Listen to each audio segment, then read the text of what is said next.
Hagmann and Hagmann report for today. It is Tuesday, August 12th, 2014. This is a live broadcast. I'm Doug Hagmann, co-host along with my son, fellow researcher, investigator, Joe Hagmann. Together, we are the Hagmann and Hagmann report. Folks, you're about there 3 hours of just incredible programming, unbiased, uncensored news, information, analysis that you need to know in these very perilous times. You're listening to the only show where the news is presented to you in 3D. That will become more and more apparent to you in the days ahead. We look well beyond the headlines and the bylines, a fog of disinformation, and bring you the news behind the news to expose the men, the women, the Satanists, the Luciferians behind the curtain. We broadcast live each and every weeknight for the new listeners, 8 to 11 p.m. Eastern. That's we're solid as a rock there, 8 to 11 p.m. Eastern. You can find us on the internet at HomelandSecurityUS.com now as well, HagmannandHagmann.com. You've got to spell the word "and" out. That's HagmannandHagmann.com, folks. Bookmark both of those websites. Now, if you encounter over the next 24 hours any glitches, it's because I'm going to be changing a few things on both sites.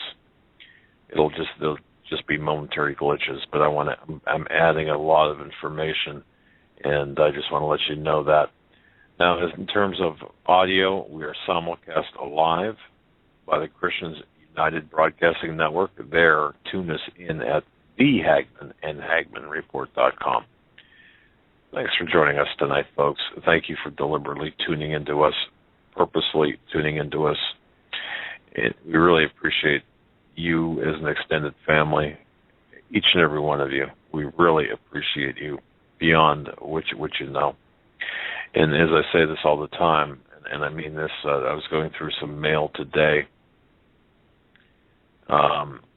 I've got to tell you, we've got some of the most well-informed listeners out there. Each and every one of you, thank you for listening. Thank you for your contributions. Thank you for your contributions of information. You've got some of the most, we've got the most astute audience out there. I'm going to tell you flat out. You give yourselves a big round of applause. Really. You really should. It's interesting to me how out of the box everyone is thinking. And we're seeing the riots in Ferguson, of course, continue. I have this image in my head as the country burns, as the world burns, Obama vacations. It's interesting how that works. It's almost as if it's by design. Now, people will say, well, it's better to have him on vacation and not have him in Washington screwing things up. I understand that line of thinking, but you also have, there's not even a pretense of statesmanship or pretense of decorum here. I contend, folks, that Barack Hussein Obama, and the more I get into this investigation, Barack Hussein Obama is truly the Manchurian candidate. He is truly the person for the time in which we live. His history is a legend that was created by Western intelligence, specifically the rogue elements of the CIA. And you might think, that's just crazy talk. I believe that people that we've had on have pieces of his background that don't have his entire background. I don't know who his father is. I don't know who his mother is. That you heard me correctly. I don't even know who his mother is. Frankly, I don't know who his wife is. And for me to say that, I just ask, I humbly ask, that you consider my experience as an investigator for a quarter of a century, and can take that into consideration when I say that I don't know much about Barack Hussein Obama in terms of his parental lineage. I believe that that secret is known by a handful of people. I believe that others have been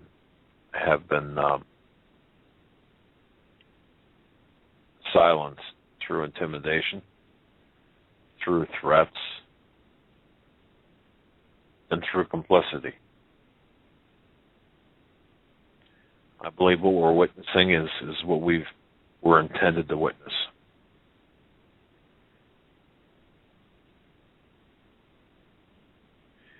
The other issue on my mind, and before I turn it to Joe, is this. As I look over ISIS, ISIS, not ISIL, not IS,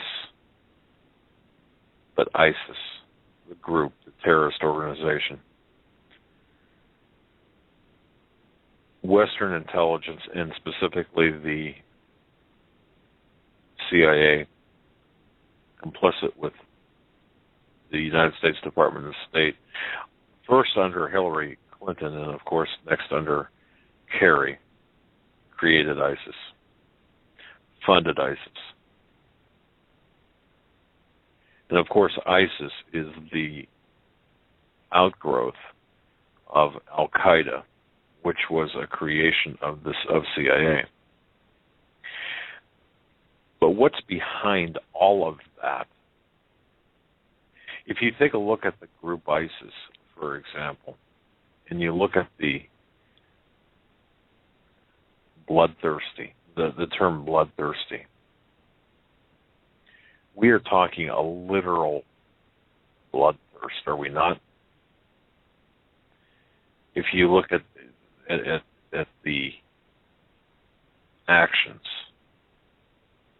by ISIS of the slaughter, will this not cause at some point the world to plead for someone to come in and say, stop it, help us stop it, we've got to stop it?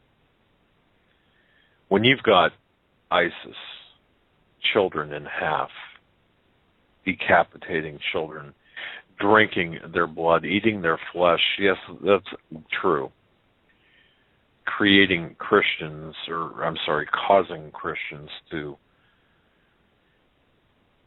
convert to Islam or die, or convert and die, perhaps more accurately.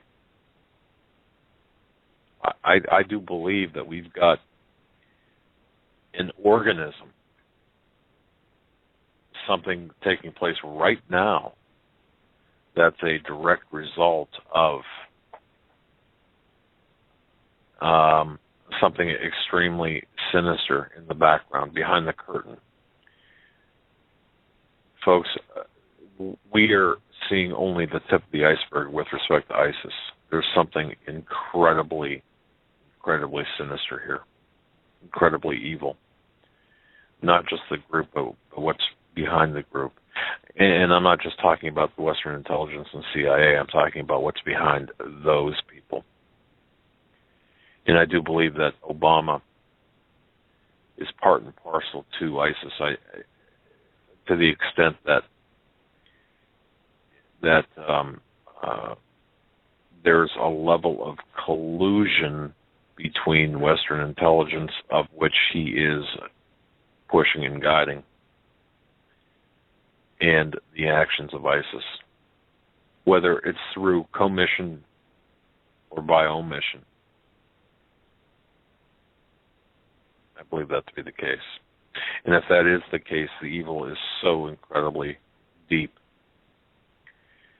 then it can only mean one thing, and that one thing is time is running out, time is getting short. And of course, people look. Everyone is overwhelmed. If you've gone to the grocery store, I went to the grocery store, and it's amazing. You go in for a few items, and it costs you $30, $40, $50.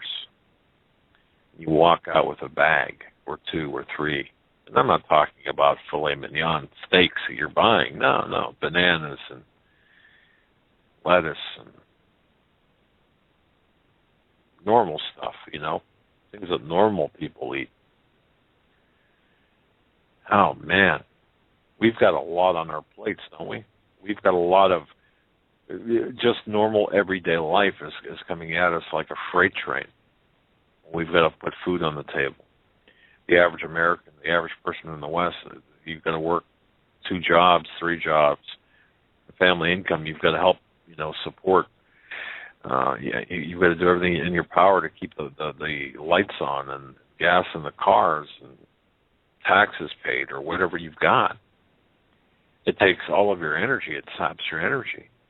And I used to tell my wife, and I still do, stress to me,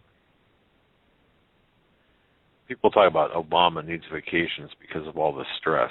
Are you kidding me? He's got how many assistants and how many people around him that are giving him guidance and support, and they do everything for him or because of him.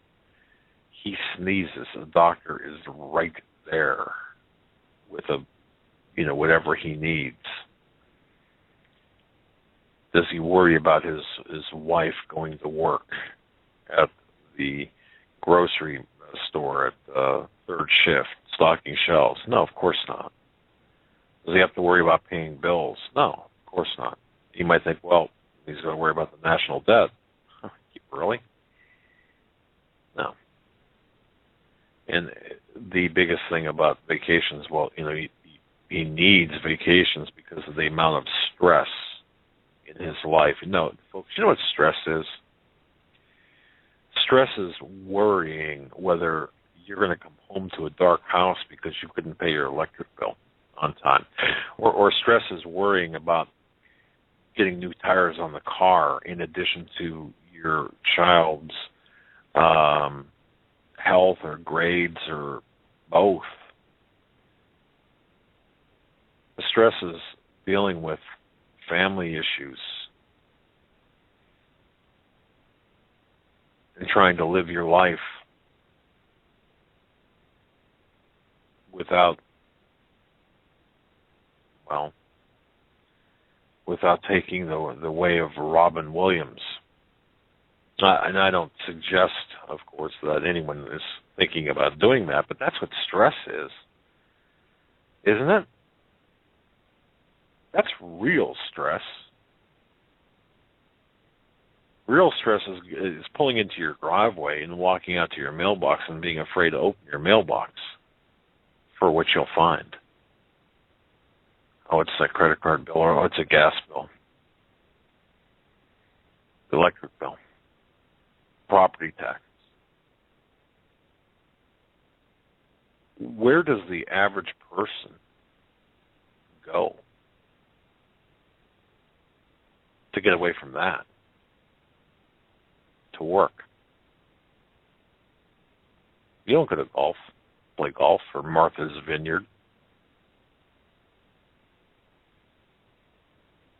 Even people like Sean Hannity and Rush Limbaugh, when you get to that level, you're so far out of touch with reality. If you can't tell me how much a pound of hamburger is or how much a gallon of gas is, well, pretty much everyone should know that. They are chauffeured by gas stations or whatever. But if you can't tell me how much a can of soup is, or a gallon of milk, or a pound of hamburger, then I don't want you talking to me. I don't want you running my government. I don't want you giving me advice on anything. That's the way I feel. And if you don't have to know how much that is. And I certainly don't want to be paying for your vacations. 2 cents. And by the way, I did get an email yesterday saying, why the pauses during your discussions or your monologues? My answer to that person is because I want them there. What was that? Hey, Joe, how you doing? I'm doing fantastic. We have Stan Dale coming up in the second hour here. And what you were talking about, with the way that things are going, the economy. I was reading this article before the show. Wages in the United States down 23% since 2008. Wages in the United States down 23% since 2008.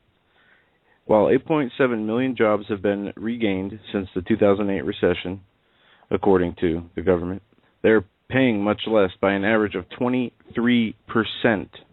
This according to a report released Monday by the United States Conference of Mayors. The report comes as the debate continues about income inequality in the United States. While the economy is picking up steam, income inequality and wage gaps are an alarming trend that must be addressed. This from the Conference of Mayors President Kevin Johnson, the mayor of Sacramento, California, in a news release. We cannot put our heads in the sand on this issue.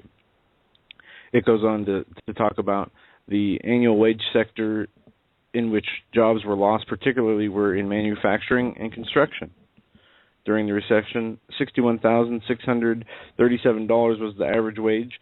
The new jobs through the second quarter of 2014 was down to $47,131. It's a $93 billion loss in wages in that time, in the construction and manufacturing, hospitality, healthcare, and administrative support sectors. So what we've got in here, Joe, is nothing more than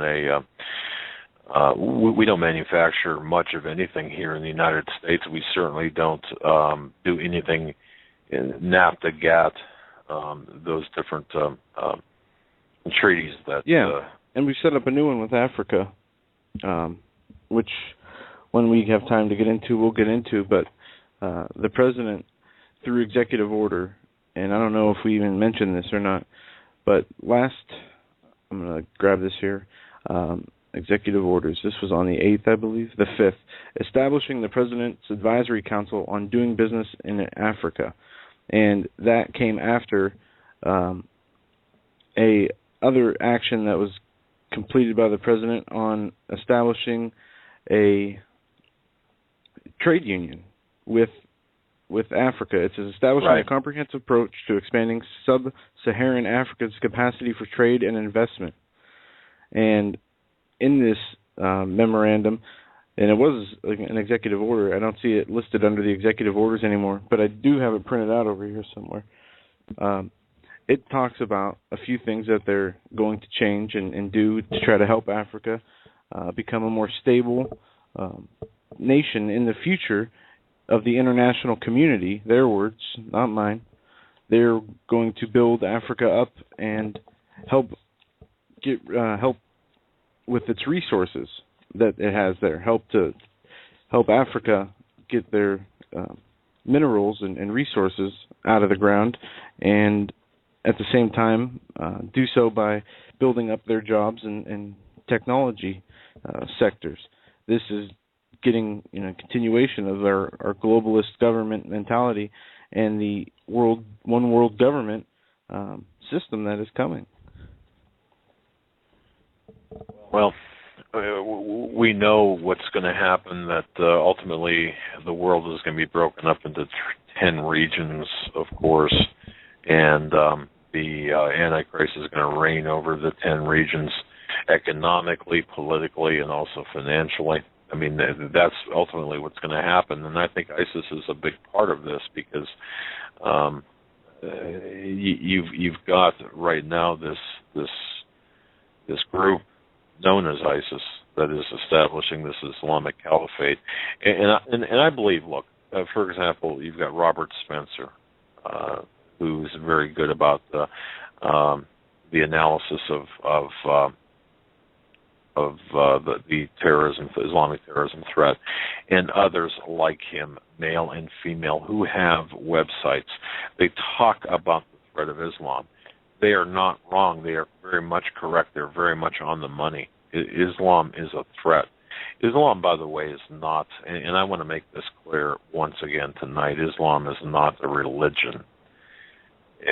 By definition, Islam is a system of politics.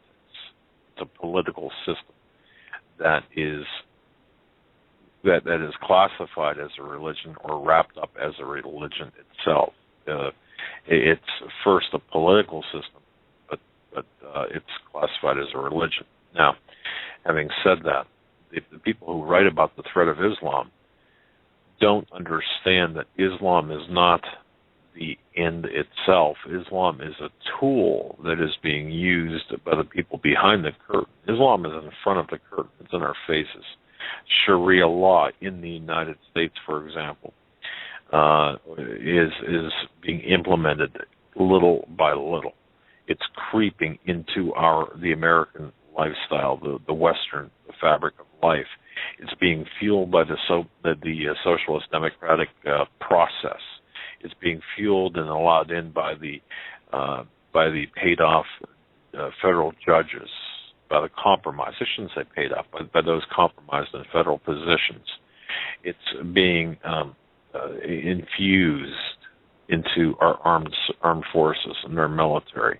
It's making its way into the highest levels of our government and the lowest reaches of our state and local governments. It is changing our life. It is designed to do that. However, it is not merely the end game. It is being used as a device, as a tool, much like you would use a crescent wrench or a jackhammer or a circular saw. Islam is, well, that's actually a good example. Islam is that circular saw or that machete. It's a tool. It is not the end. We find that people have this inability to see past what Islam is. The inability to see that Islam is being used to usher in this new world order. And we talk about the phoenix, the self-immolating phoenix, and America as being that. Of course, the symbols on our money and such. And I think it would do us good to really take a few steps back and take a look at this once again and keep this in the back of our mind. Once again, they're not wrong by pointing out the problems with Islam. Where they fall short is believing that Islam is the problem. No, Islam is a problem that is being used as a tool by those that are in charge of this New World Order. And people have a tendency, I believe, because of the how maligned others have been, or how the New World Order has been described. People have a problem with accepting the larger picture. People are not thinking big enough. They're not considering the bigger picture here. We've got to understand what's really taking place. Because when ISIS, for example, and you mentioned Joe, you mentioned the currency or the economic factors here. That's all part of the bigger picture, as is Islam. And I sorry for changing topics and going back to this, but of course ISIS is saying that they're going to raise the flag of Islam, of ISIS, over the White House, and many will argue and contend that the flag of Islam is already over the White House. Well, to a certain extent that is true, given the fact that they have made serious inroads into the White House, whether it's through our security, whether it's through various departments. And don't forget, Grover Norquist under George Bush was a big proponent of Islam, and of course that's the government aspect of things. And now Barack Hussein Obama has entered the White House through the selection process and brought with him the Valerie Jarrett's of the world, the Night Stalker of the White House, and also brought in to the mechanisms of our government the Islamic component, and brought into the military the Islamic component. But it didn't start with, and this is a rolling crime scene that we're witnessing. It didn't start with Obama. It didn't start with George W. Bush. It didn't start with George H.W. Bush. It didn't start with Clinton. It began a long time ago. However, it certainly accelerated under Carter, under George H.W. Bush, and under George W. Bush, who certainly has blood on his hands. And I will say this, to fail to acknowledge the guilt of all political parties in this is to minimize the problem, is to not recognize the enormity of the problem. I go back to the situation, and folks remember this. The people in the West didn't hear much about this. There was a historic event that took place in Jerusalem in January of 2011. An event chronicled widely throughout Europe and throughout Israel, but it was omitted entirely by the captured media here in the United States. Well, George W. Bush, the then president, visited the nation of Israel. He was presented with a rabbinical decree. It was called the Scroll of Bush. I don't know how many people remember this. The scroll declared that he, George W. Bush, is none other than the prophesied Gog, the land of Magog, that is, chief prince of Meshach and Tubal.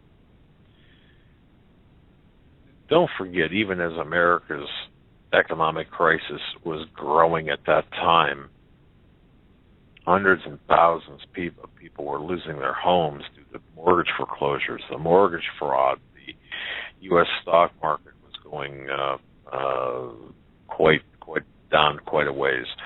The U.S. dollar was sinking like a rock against foreign currencies. Labor stats showing unemployment rising more and more. American workers were laid off, and manufacturing was really sent overseas like a jet aircraft. George W. Bush went on this 8-day trip to Israel.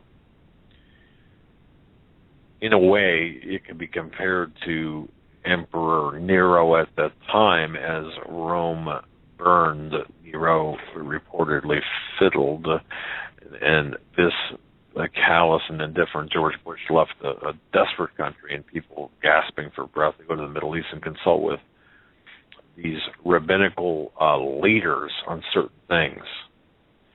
And it was on, I'm sorry, I said 2011. I did not mean that, or that was a mistake on my part. This was on January 9th of 2008. This is the George Bush? Yeah, this is something that we talked about earlier, and I'm just going to briefly hit on this. I just want people to know about to understand this so people can get an understanding of the enormity of what we're dealing with here. George W. Bush arrived in Jerusalem on January 9th, 2008. If you are into occult numerology, you'll understand that that does translate into a 666. On the 11th day of January, he and Prime Minister Olmert, along with now former British Prime Minister Tony Blair, they were taken down inside Zedekiah's cave for a clandestine ritual, and arguably, I'll use this phrase because I don't know, but I've done some research, and I suppose one can argue that there was some sort of a black mass that was conducted by the Freemasons there. Now, that same day, Bush made other visits, one in particular to Israel's version of our Holocaust Museum. It's interesting because he stayed there exactly 90 minutes, a number again translating in if you are into occult numerology into 666, and it has serious prophetic meaning. While in Jerusalem, Bush and Olmert met with the press and referred to several key dates that were approaching. March 20th, which was the Jewish holy day of Purim, commemorating the mass murder and genocide by the Jews of more than 75,000 Iranians. May 8th, the celebration of Israel's 60th anniversary. But Bush at that time predicted that by the end of his term in 2009, there would be a peace treaty between the Palestinians and the Israelis. The treaty would ensure that the Palestinians will forever have their own area, but it would be a smaller area. Now, one of the things that really was used as a propaganda piece was that Bush was going to squeeze the Palestinians into this unlivable, uninhabitable small area. And even to this day, it is being used as propaganda. But that aside, you've got to take out the anti-Semitism that is steeped within this. You've got to look at it. You've got to look at this in a very objective manner. I just found it very interesting that at the time, Bush was handed a scroll during his historic visit. The scroll of Bush, the first page, well, the first page said, "In the name of the Lord, eternal God," not referencing Jesus Christ, but perhaps some other Lord, some other eternal God. It's interesting because Bush was identified at the time. The scroll, actually with the scroll addresses George W. Bush as the Honorable Mr. George W. Bush, President of the United States of America. Then, in this prophecy, I was going to say prophetic fashion, but it was almost like a prophecy. The scroll of Bush, as it was referred to now, referred to the esteemed Mr. George W. Bush, comma, the chief prince of Meshach and Tubal, which is a reference to Ezekiel 38, leader of the West. Now, here's why I bring this up. If you look at Ezekiel, if you look at the current day, if you look at what's taking place in Iraq, and who started the war in Iraq, of course the United States, or what happened, who began that whole mess over there, who created the power vacuum? It was the Bush administration. Well, why? Because it was built on a lie. Was George W. Bush in on that lie? For example, Saddam Hussein had weapons of mass destruction. Did Bush really believe that? Did Cheney really believe that? Did Colin Powell really believe that? Did Blair believe that? Did all of the world leaders believe that? It took 9/11, for example, or the excuse of 9/11 for the invasion of Iraq. The reason I'm bringing all of this up, as we look at what's taking place today with ISIS in Iraq, the extreme violence, the bloodshed, the bloodthirsty, the cannibalism, the drinking of the blood of the Christians. Yes, this does go on, and this is not hyperbole. This is true. What started this? Go back and look at the Bush administration. Look at Ezekiel 38. Look at Magog of Skull and Bones decades ago.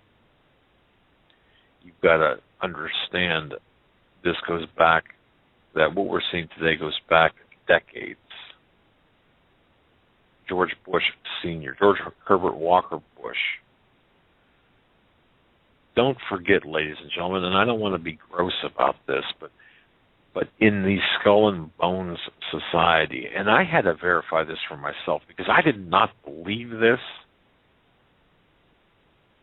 but in that Skull and Bones society, there's a ritual where you lay naked inside of a coffin. Inside this tomb, this macabre mausoleum residence of the Order of the Skull and Bones, which is actually located next to an old town cemetery in New Haven, Connecticut. And they perform this death ritual.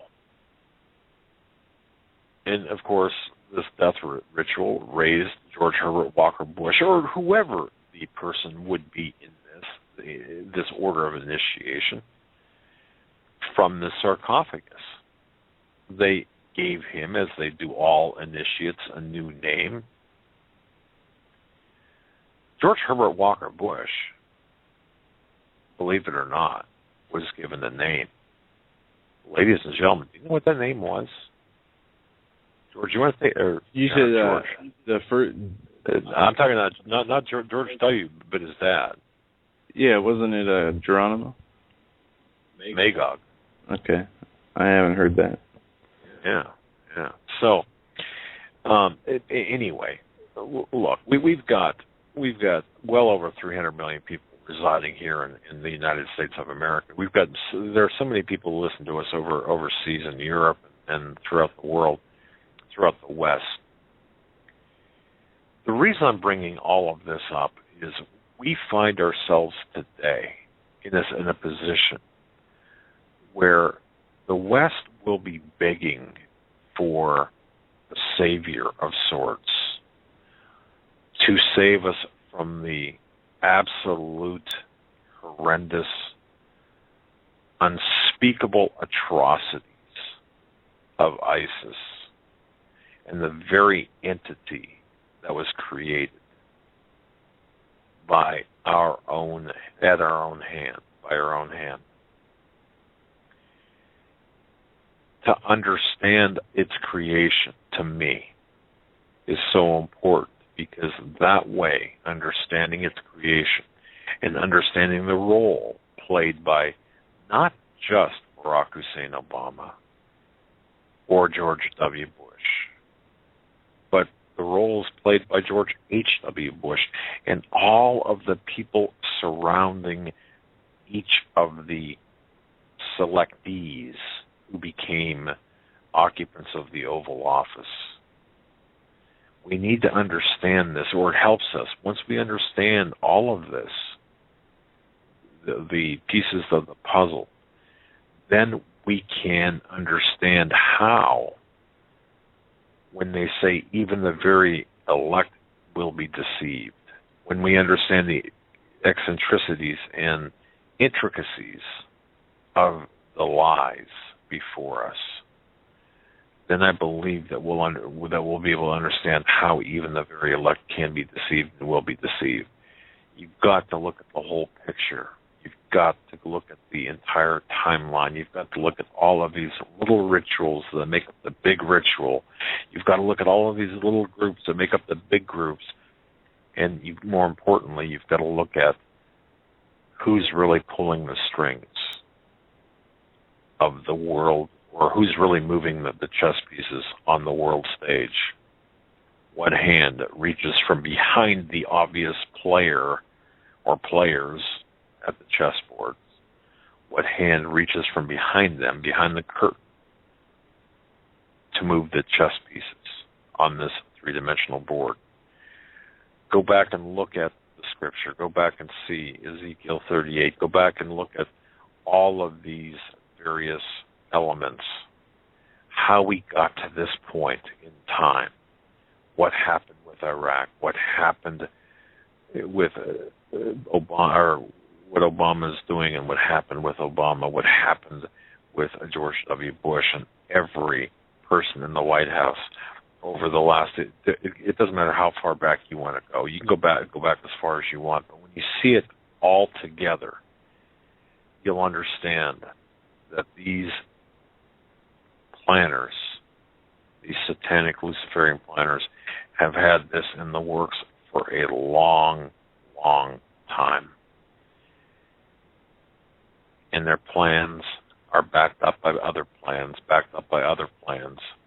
And people might think that there's just one candidate for the Antichrist, but I would submit there's only going to be one.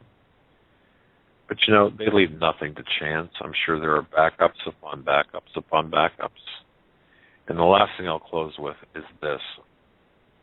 It's kind of what I opened with. I believe Obama is a Manchurian candidate. I do not believe that there's enough. I don't believe that there's sufficient evidence to prove that Stanley Ann Dunham was, in fact, Barack Hussein Obama's mother. Well, I can just hear Bill O'Reilly. I can hear him screaming and calling me crazy. Prove it. Prove to me through authenticated documentation that the legend, that the story, that the pedigree of Barack Hussein Obama is authentic. Show me authenticated documents. Not some picture PDF file on a computer screen that anyone can manipulate, but show me real documentation. Show the world. Don't hide behind your hubris and your holier-than-thou attitude. Don't hide behind statements that, well, if in fact this was a conspiracy, how do you explain the newspaper reports of a birth in Hawaii? Could people plan ahead that far? Of course they could. But sometimes the answer is a lot more simple. Do you realize how easy it is to lie, or how easy it was back then to lie? I remember when I was younger, I could lie about my age, and did lie about my age to get into certain, not to get into bars, but to get into, for example, to get into a certain class. You had to be 18 years old, and at the time I was 17. I lied about my age. Successfully. Things can happen. In the early 60s, there was not the technology to verify the authenticity of information there is today. So things do happen. Things could happen. Things did happen. I guess what I'm trying to say is, do not dismiss what you may not understand. But I think we're entering into a very, very precarious. We are in a very precarious time. The times are going to get worse, more precarious. And I do believe investigation will show, history will show, that Obama was selected for this very date, very moment in time. Oh, and there were backups. You want to know one of the backups? Look up Deval Patrick.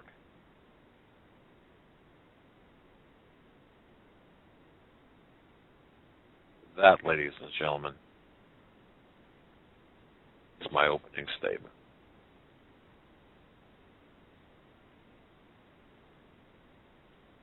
That last part there, I was just kidding around. But anyway. All right. Well, let's get into some of the news as we got about 15 minutes before Stan will be on. And let's start with ISIS in Iraq. Pentagon says U.S. airstrikes will not stop ISIS momentum. Lieutenant William Mayville, the Pentagon's top war planner today, sought to lower expectations for the current U.S. air war in Iraq, insisting the attacks are having only very limited effects on ISIS operations and a very temporary impact. Lieutenant Mayville insisted that the current air war did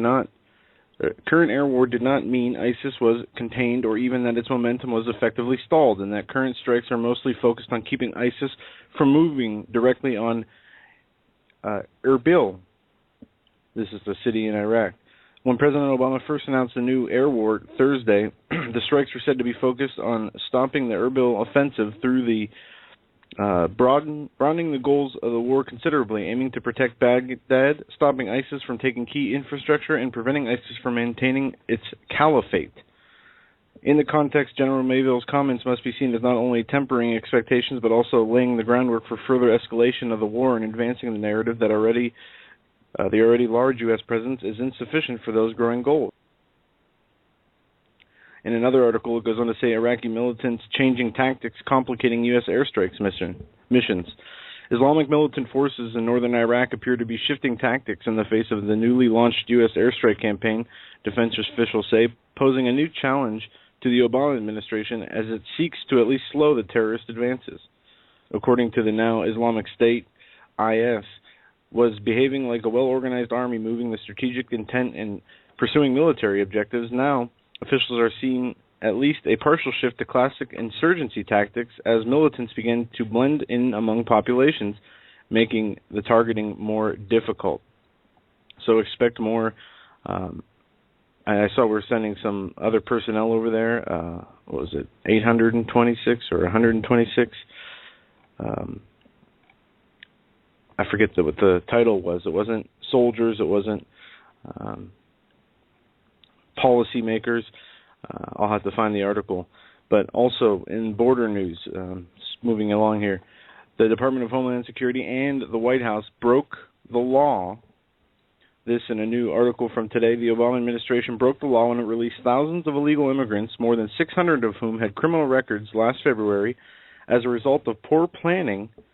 This is what they say, poor planning and micromanagement from Washington, according to an internal audit released Tuesday that says things have not improved in the last 18 months. Compounding matters, U.S. Immigration and Customs Enforcement gave bad information to Congress initially, blaming the looming budget sequester rather than the agency's own budget pressures, the Homeland Security Inspector General concluded. In the report, the IG does not clear up top Homeland Security officials' accusations that they pressured ICE to do the releases in order to create more pain from the sequesters. Now, we've heard this before with the sequesters. Remember last fall? Early this spring when the Obama was shutting down national monuments and putting fences up at World War II memorials in Washington, D.C. to keep veterans out. They were doing what? Exactly what they said here, creating more pain from the sequesters. So here in this new report from the IG, Inspector General, saying Homeland Security officials pressured ICE to release these illegal immigrants in order to create more problems from the sequester. It goes on to say that top ICE officials botched its planning. They didn't inform their own supervisors of the problem and didn't even know the law required them to hold the 34,000 immigrants a day until they were reminded of it by congressional staffers. All that is a bunch of hogwash. It goes on to say ICE released nearly 1,500 immigrants in one late February weekend just ahead of March 1st, 2013. So this was over a year and a half ago. And March 1st, 2013, the start of the sequesters or across-the-board cuts. When the releases became public, ICE agents had to try to round up many of the immigrants they had released after being told the law has designated some of them as mandatory detainees because of public safety risks or fears they might become violent.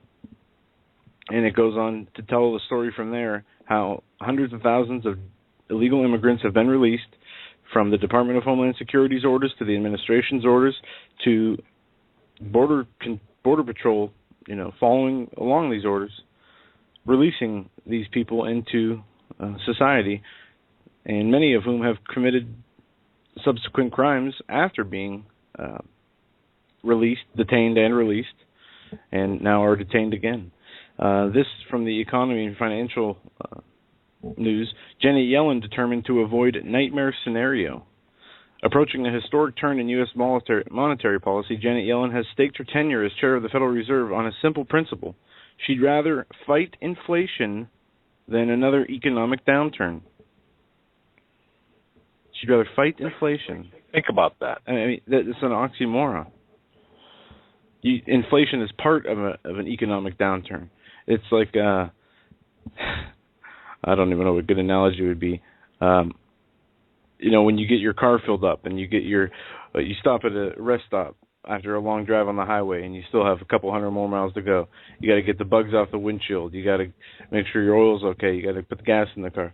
That's like cleaning your windows and then continuing from there, saying, "Oh, that's all I'm going to do to make sure my car's okay," leaving the rest of it, to. That's a fairly good analogy. Janet Yellen is just continuing the Keynesian economic model that we've been under for quite some time. So the Yellen is really going to, I believe, bear the brunt of the dollar collapse, or at least be the person to usher in the collapse of the U.S. dollar, orchestrate the collapse of the U.S. dollar. And I believe that the U.S. dollar must be collapsed over at some point between now and the end of 2017. Or wait a minute, what is this? 2014, right? 2017 sounds about right. At least when looking at their plans for 2015, implementing a new financial instrument. Well, right. I guess what I'm saying is the new economic model will be in full swing by 2017. So the collapse of the U.S. dollar, in my view anyway, will be pretty much a done deal by the end of 2015. And I shouldn't set dates because dates are fluid. But if I had to venture a guess, and this is only a guess, I would think that by the end of 2015, by the end of next year, or even into 2016, considering the fourth quarter numbers of 2015, you would have a collapse. So, go ahead. Switching gears again here, probably be the last story till we bring Stan on.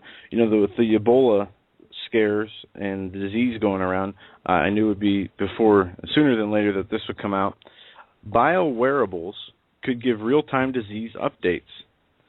Biomedical engineers are taking a cue from the technology industry, creating a wearable device that will alert diabetics to subtle but more important changes in their blood sugar levels. It could be tweaked to help anyone fight high blood pressure, lung disease, and a variety of other diseases that express specific biomarkers have already been identified. Each of these diseases has its own biomarkers that the device would be able to sense. This a commenter, Sherman Fan, a professor of biomedical engineering at the University of Michigan, says, it goes on to say, the wearable device being proposed would use a technique called heterodyne mixing to enable nanoelectric vapor sensors to detect the different biomarkers from the surface of the skin. It identifies what happens when diopoles for specific biomarkers react with the sensor. And this goes on to say, this is a removable biomarker that can be used to basically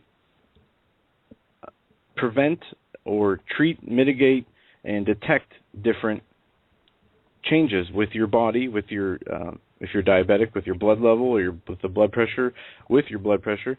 But this is a step into how they're going to phase in this RFID technology. They call this,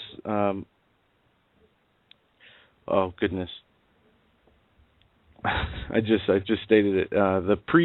It's called Well, it's a pre-diagnostic, or it's a method of diagnosis that would be. Yeah, but there's a specific word for it that's on the. I mean, I read it 150,000 times going through these RFID documents. It is some kind of. It's for use for authentication, and it is. I'll have to find the name, but yeah, there's a whole PDF on it, and it's from the FDA, and it talks about. It's part of the. This whole biomarker detection and mitigation technique is part of the National Preparedness Preparation Plan that they have out there that they released 2 years ago, Homeland Security with FDA, the White House. It's all part of the new economic, technological RFID chip that's being implemented. And I can't believe I can't remember the name, but I will find it. That's all right. I know you're going to find it. You've got a pile of... if you could see our studio right now, it looks pretty much like if you've ever watched an episode of Hoarders where they've got the newspapers, magazines, and papers. And no, it's not quite that bad, but now we've got a lot of paper here that we're going through. But and as you're going to hear Joe going through the papers now. In the interim here, in this lapse, I want to thank Salvatore from Rockingham. That's in Australia, by the way. He writes the following. This is kind of going off script and going in a different direction. He writes the following. Great shows, by the way, to bring people up to speed on the devil's work after yesterday's show. And folks, we talked about the number 216 or the number 216. A very interesting number to be certain. Now, and the date of August 4th, Salvatore writes, I realized that from August 4th to the summer solstice next year is 322 days. You might think, so what? Well, 322, skull and bones. Good catch, sir. Good catch from Rockingham in Australia. Thank you very much, Salvatore, for that email. Folks, we're up against it. We are up against the top of the hour. We are going to bring Mr. Stan Deyo on. Stan Deyo had a dramatic, wonderful presentation last week about the Garden of Eden show. I thought that was a fabulous show.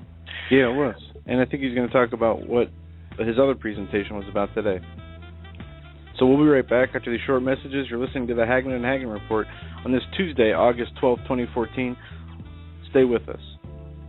For 2 of the Hagmann and Hagmann Report on this Tuesday, August 12th, 2014, almost halfway through August already. Time just keeps on flying by. We are joined by our guest with which we are joined every Tuesday. That is Mr. Stan Deyo from standeyo.com. And you can go to his website, definitely bookmark it, as there is lots of important information here. And when he comes on with us on these Tuesday shows, he usually has presentations or images he puts up. You can go to his website at standeyo.com. Underneath the pictures of the books on the right-hand side, you'll see a microphone. To the right of that button is the Show Images page. Click on Show Images, and you will find the images that he'll be using to talk about, or what he'll be using to talk about on our show. And they will be up for tonight in just a few minutes. But that's at standeyo.com. The Show Images on the right-hand side of the microphone button. Stan, it's great to have you back on. Good to be back. I've had a bit of a rest now then, catching up on things and trying to answer all the email I've been getting about the Garden of Eden lecture. And some other things, too, from some of your listeners. Now, a while back, probably 2 or 3 weeks back now, then Daniel A., his last name starts with A, wrote me and asked me what would cause the sky to roll up and the stars appear to be falling, as he's referencing it's Isaiah and Revelation. In Isaiah 34:4, it says, all the hosts of heaven shall rot away, and the skies roll up like a scroll, and their hosts shall fall as leaves from the vine, like leaves falling from the fig tree. And Revelation 6:14 says, the sky vanished like a scroll that is being rolled up, and every mountain and island was removed from its place. Now, what that means to me is that we're looking at a change in the spin of the planet around its normal axis. It could be that the planet tries to return back to vertical, or it tilts even more. But whatever causes that, probably an impact from some large asteroid or meteor that they talk about in the Revelation of John. But it's going to cause the Earth to violently shift that axis, and the spin of the Earth will change before the atmosphere does. In fact, probably before some of the water does as well. Anyway, this will cause a sloshing of the water and a sloshing and ripples in the atmosphere. And these ripples will be showing how, like a scroll rolls up from an impact. It'll show the stars being splashed all over the place, but not really. It's just going to be the illusion caused by the air being splashed by this impact or whatever causes the axis shift suddenly. So I think that's what it's referring to. I could be wrong. This is so early in the piece of Revelation that I don't think it's referring to the heavens and the earth pass away and new heaven and earth replace it. I think this is part of the judgments that happen and cause this effect in the sky.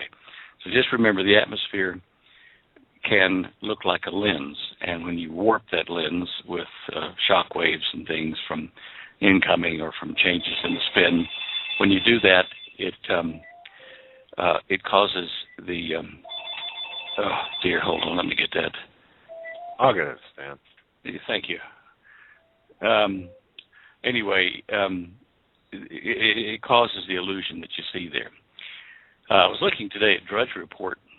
I guess a lot of folks do that, nowadays. And I saw this haggard-looking President Obama, and I thought, why do all of our presidents here in the last 30 years or so, 30, 40 years, why do they all go into office looking all crisp and young and dapper, and come out with wrinkles and gray hair and look like they've aged more than anyone else around them? Now, granted, the job is very stressful. I mean, in our current president's case, it's hard to play that many rounds of golf, in a short period of time. But with the other presidents, and possibly this one, I suspect that because the presidents need to be groomed and educated on all kinds of things that they couldn't possibly do in an hour or two in the morning briefings, that they may have instituted using a room, like I suggested in the Cosmic Conspiracy, where they build a stationary flying saucer, if you wish. It doesn't look like that. It's just a room that uses the power in the field to make time pass faster inside that room than it does outside, so that a president and his advisors and all the stuff he needs to study could go inside that room and spend 2 or 3 days briefing for a 1 hour press briefing when it should be a 1 hour press briefing outside. So when he comes out, he's spent 3 days and nights probably in the briefing room, which has got accelerated time in it. We know that happens inside the craft, depending whether it's the energy more dense than the outside or less dense than the outside of the craft. So I looked at him and I thought, wow, he was young going in, that he looks like he's really aged more than just the stress. Anyway, that was just a thought that I thought I'd share with you guys. And can I ask you a little bit more on that? For example, okay, in other words, what you're saying is for me to picture a room where you can go in there and it's an hour to the people outside of that room, but it's the equivalent of a couple of days for the people inside of that room, is what you're saying, right? Yeah. And you can reverse the field density and make it so that when you go into that room, for you, an hour passes, but outside 3 days do. Or you can accelerate that and say that you go into that room, you've been shot, you're bleeding, you go into the room and shut the door, and a minute or two later, they open the door and they've got everything you need, all the emergency equipment, doctors, everything, and they come walking in and they fix you because they've had, like days outside to get everything arranged to come in and fix you, and you're just in slow motion. Everything is in slow motion for you. So it's a way to get help to a president or some high-ranking official that they would put in there to try to save when they have time-dependent things they can't get to them in time. Interesting. And that sounds like pure science fiction. Well, let me reference you back to South America here. Gosh, 25, 30 years ago, and they talk about I think it might have been in Brazil, that the military was out there one night, Brazilian military, and they saw this UFO come over and hover over the base, and so Garcia and his men get together and they take their jeeps out and chase after it, and it disappears down like it's going to land somewhere. And so he says to his men, all right, split up, you go this way, that way. I'm going to take this path here. We'll meet back here in 15 minutes or so. So off they go. All his men come back to the rendezvous point, but no Sergeant Garcia. So they wait and they call. And eventually he comes stumbling out of the darkness there in the weeds, and he has a 5-day growth of beard all of a sudden. His watch is not on the same synchronization with them. He's haggard, and he collapses. And his story is that he saw the thing on the ground with the light. He started walking up to it. And, of course, as he was walking inside the field, he was changing the rate at which he was aging. He was going hyperspeed. And whether he went on board or not, I don't think they said he did. But he walked up, and then he turned around to go back. And he'd spend all that time in the field aging rapidly while it was still dark. And so only 15 minutes had passed, and he'd gone for 5 days. Or 5 hours. Was it 5 days? 5 hours, I think it was. Anyway, no, 5 days. He had a 5-day growth of beard. That's how they knew he'd been in days. So that was a report of time dilation by a witness who saw the UFO land and was using one of these electrogravitic fields. So, see that? It kind of makes that joke, boy, I spent a week there one night, true, doesn't it? Wow. Okay. Yeah. We got a lot of fan mail from your listeners over that Ngoro, or the Garden of Eden show and stuff, and the lecture and the show we did with you. And one of the emails I got from a lady named Denise, I think I sent a copy of it to you, but anyway, she said that she was streaming the show from New York City, and of course, duly amazed at the finding. And she'd always thought that Garden of Eden would be in Djibouti or something like that, but never did she think that Ngoro Crater region of Tanzania would be it. And when she saw that, she said, I nearly fell out of my chair. And then she said, no, quote, you see, I'm on the board of a small Christian organization that ministers to Maasai girls fleeing FGM. I'm not sure what that group is, but anyway, the home for the girls is located in Kenya, in the Mara, just north of the Tanzanian border. And as you know, there's something so special about the Maasai people in that whole part of the world. I had to laugh knowing that I've been so close to Eden this whole time and never knew it. On my next visit, April 15th, Lord willing, I plan to make a point of driving 5 more hours to the land of history, but no longer a mystery. Anyway, that was one of the nice emails. We got a lot of nice ones, and no ugly ones or bad ones. Everybody seemed to be in favor of it. Well, and Joe and I are still talking about what you had disclosed. And folks, if you have not had the opportunity to hear that yet, go back to last Tuesday. It's in our archive, where Mr. Deo discloses the location of the Garden of Eden. Not only discloses that, but how he arrived at his findings. And the research is incredible. And I'll tell you, I listened to that show, Stan, twice now. And each time I listen to it, I've actually picked up more information. You kind of I don't know how you did it, but you kind of slipped some information in there that it makes you stop and think, go back and, okay, let me look at this and that. And very interesting things. Very interesting. So I just want to commend you in your work. Thank you so much for everything you've done. And wow, man. Thank you. I did make a couple of mistakes toward the end. I was getting tired on the value of the discharge out of the Amazon River, not the Congo. The Amazon River being the great beastie river on the planet. It did 22 million gallons a second out of its discharge point. And so even in today's, gravitational potential and with the continents being separated and everything, that's a huge amount of water, which tells you that back when the Earth was smaller, that it would, and gravity less, that it would have been an amazing flow. And to that to that point, I got a letter, an email from a guy named Alan O. And he says, I'm finding your Quest for Eden talk on Hagmann and Hagmann very, very interesting. And he made some caps. Rest assured that when your DVD is ready, I'll be one of the first in line to get my copy. I'm writing to let you know of a 1-hour documentary video available to stream from Amazon entitled Ancient Amazon. And I watched it just a month or so ago. Listened to your talk on Hagmann tonight, that was last week, and it got me all excited to tell you about this video in hopes it will provide even more evidence for your Eden research. The premise of the video is that in ancient times, the Amazon River, now located in South America with its headwaters in Peru, originated in Africa and flowed the opposite direction that it currently flows in now. Now, I paid my $2 to go watch that on Amazon Prime. I just rented it. And if you go to my show images page and you want to see that video yourself, the first link on there shows a bunch of green continents shoved together and a blue line coming from the northeast part of Africa across over into South America, which used to be connected to it when it was all connected together as Pangea.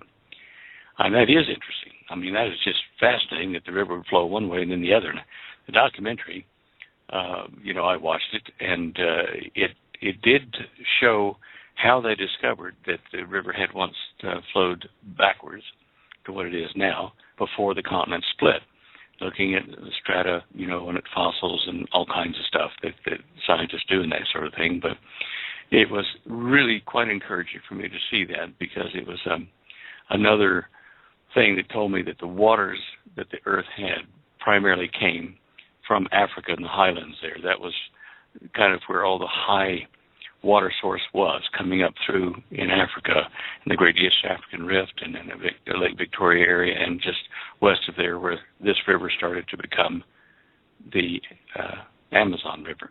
Anyway, I'd made a mistake about that, the length of it and the strength of it, whatever, and the name of it. So having corrected all that, now I feel better. I've got a question for you. You did mention one thing, and I've heard this before, and I've never heard this explained to where I could understand it. And the bar's not very high there, Stan. Trust me on that. Okay, but let me ask you this. You had mentioned that the earth at one point, I think you said assertively, had a canopy of water. There was a canopy of water over the earth, in the atmosphere. Is that what you said, or am I? Yeah. Okay. Yeah. Can you explain that? Well, first of all, I draw that reference from the book of Genesis, where it says, and he created the waters above and the waters below and the firmament in between, or the land in between. Now, when you look around the earth today, you've got sky above and water around, and what about the water below? Well, here's how you look at it. In those days, the water below was in a thin shell underneath the surface of the earth, which is called today the Moho-Ravicic discontinuity, or in short form, Moho discontinuity, because it changes the speed that earthquake shock waves go through it, and they can map it. And this shell is all over the earth. It surrounds it, and it's down between 5 and 15 miles deep, containing very salty water, salts dissolved out of the magma and various other things it comes into contact with down there.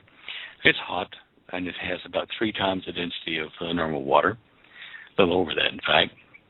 And that's the water below the land.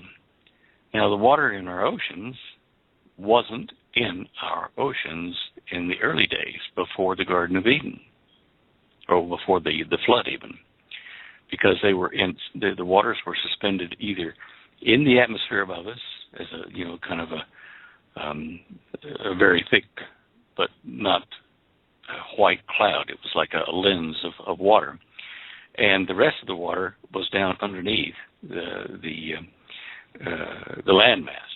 Now, when the planet expanded and split the continents apart, it created a space for the water that was underneath the earth at that time, some of it to come up, shoot up in geysers up along the mid-Atlantic ridge and various other places, to make high-altitude hail from way up there in space, very cold, rain down upon, dinosaurs in Siberia and various other places, so that they were hit with falling ice so cold it was like liquid nitrogen almost hitting them, and that's why they froze with their last meal in their mouth, some of the great elephants or mammoths that were over in Siberia. Now, picture this in your mind. If you shrink the Earth down so that, about 80% of what it is now, so that all the continents will fit together properly, you don't have an ocean. You just have continents as one landmass. Now, I know that's a little bit difficult for people to believe, but that's when you start downsizing the planet, that's what you get. I've run the tests, and in fact, I'm in the middle of making a video, which is going to take me a few weeks, to take all the continents and squeeze them down together and reduce their size. And I'm trying to do it in a higher resolution than has been done on the internet before, because most of them have a resolution of about 320p by 320, very small, very low resolution images. So anyway, I'm working on making a better resolution so that you can take it with a mouse and move the movie scroll bar back and forth, and it'll turn the planet around so you can see. Everything's all fit together just fine. There were no oceans. The water in the layer beneath the Earth was there, and, in the atmosphere.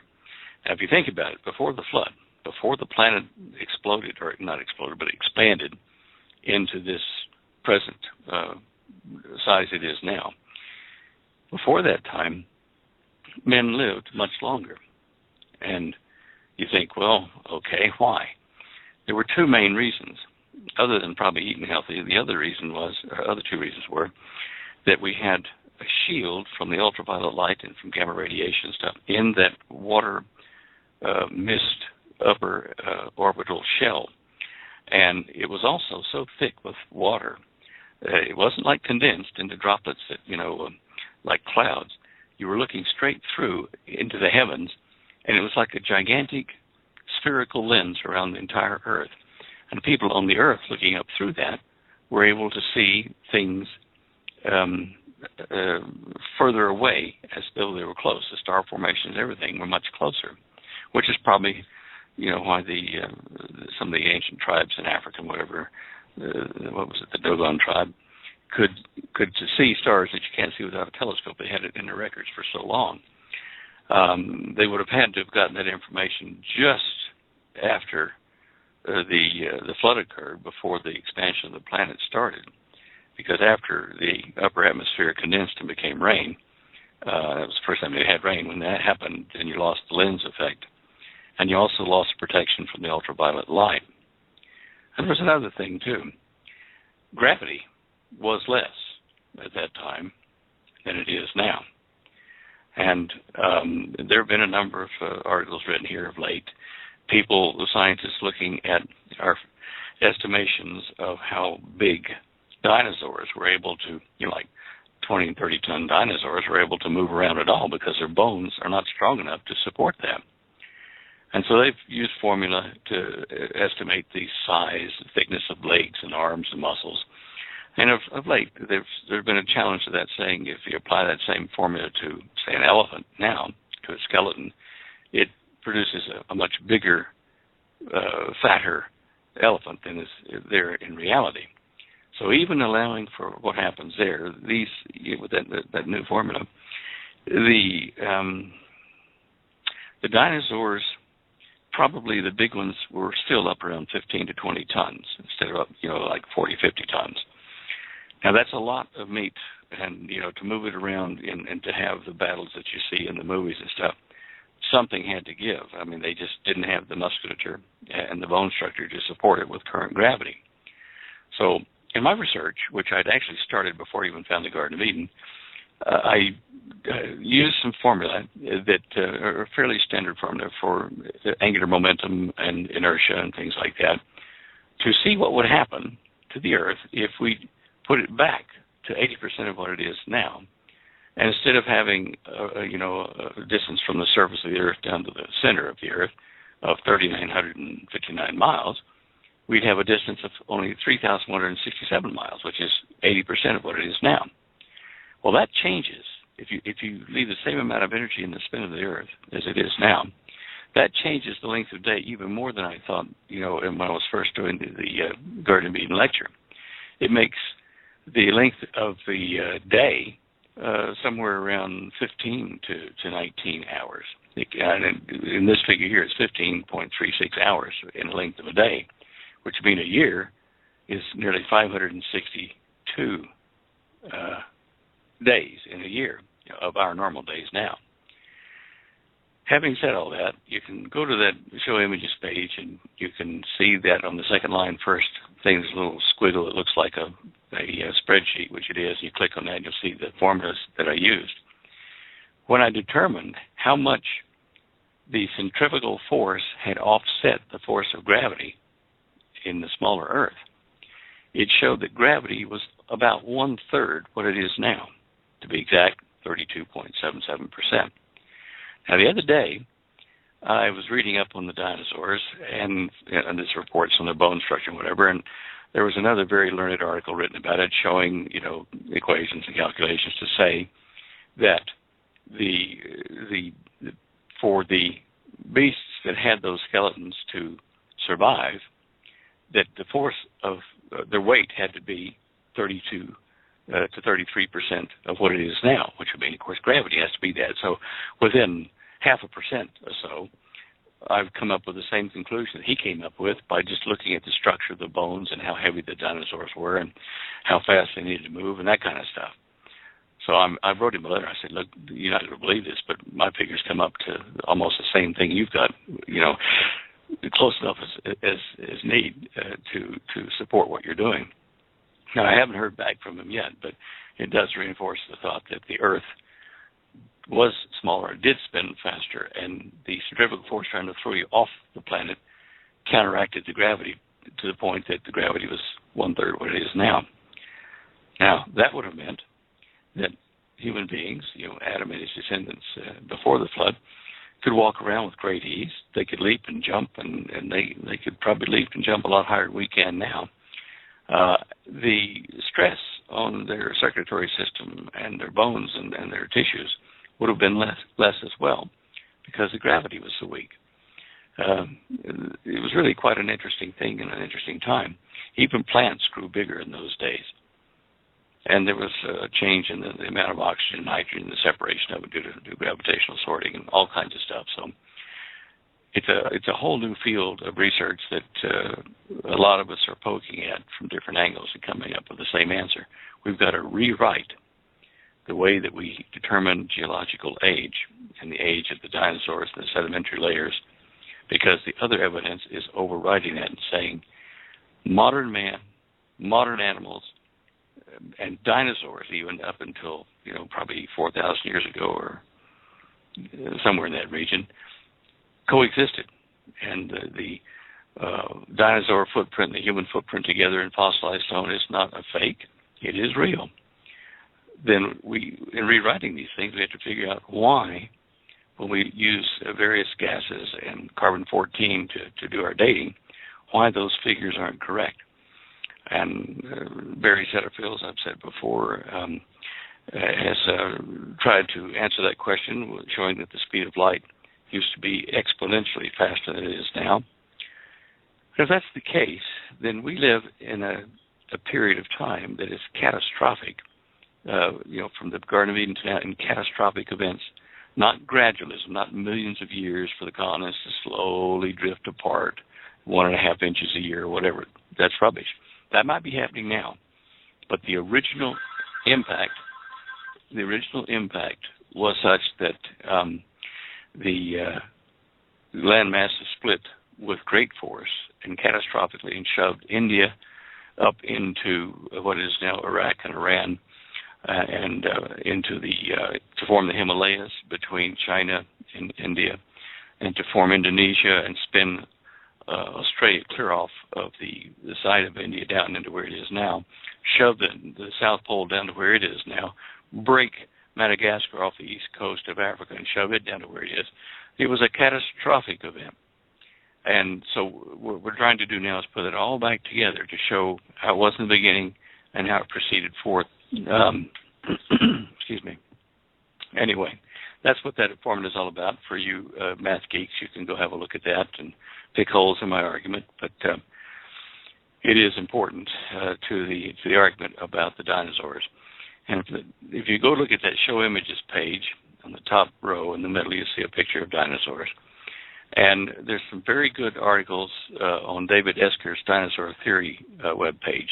I won't go into all of them now, but you can see 3 panels there that you can click on to go to his homepage, and then especially to parts 3 and 4, which talk about how the ancient,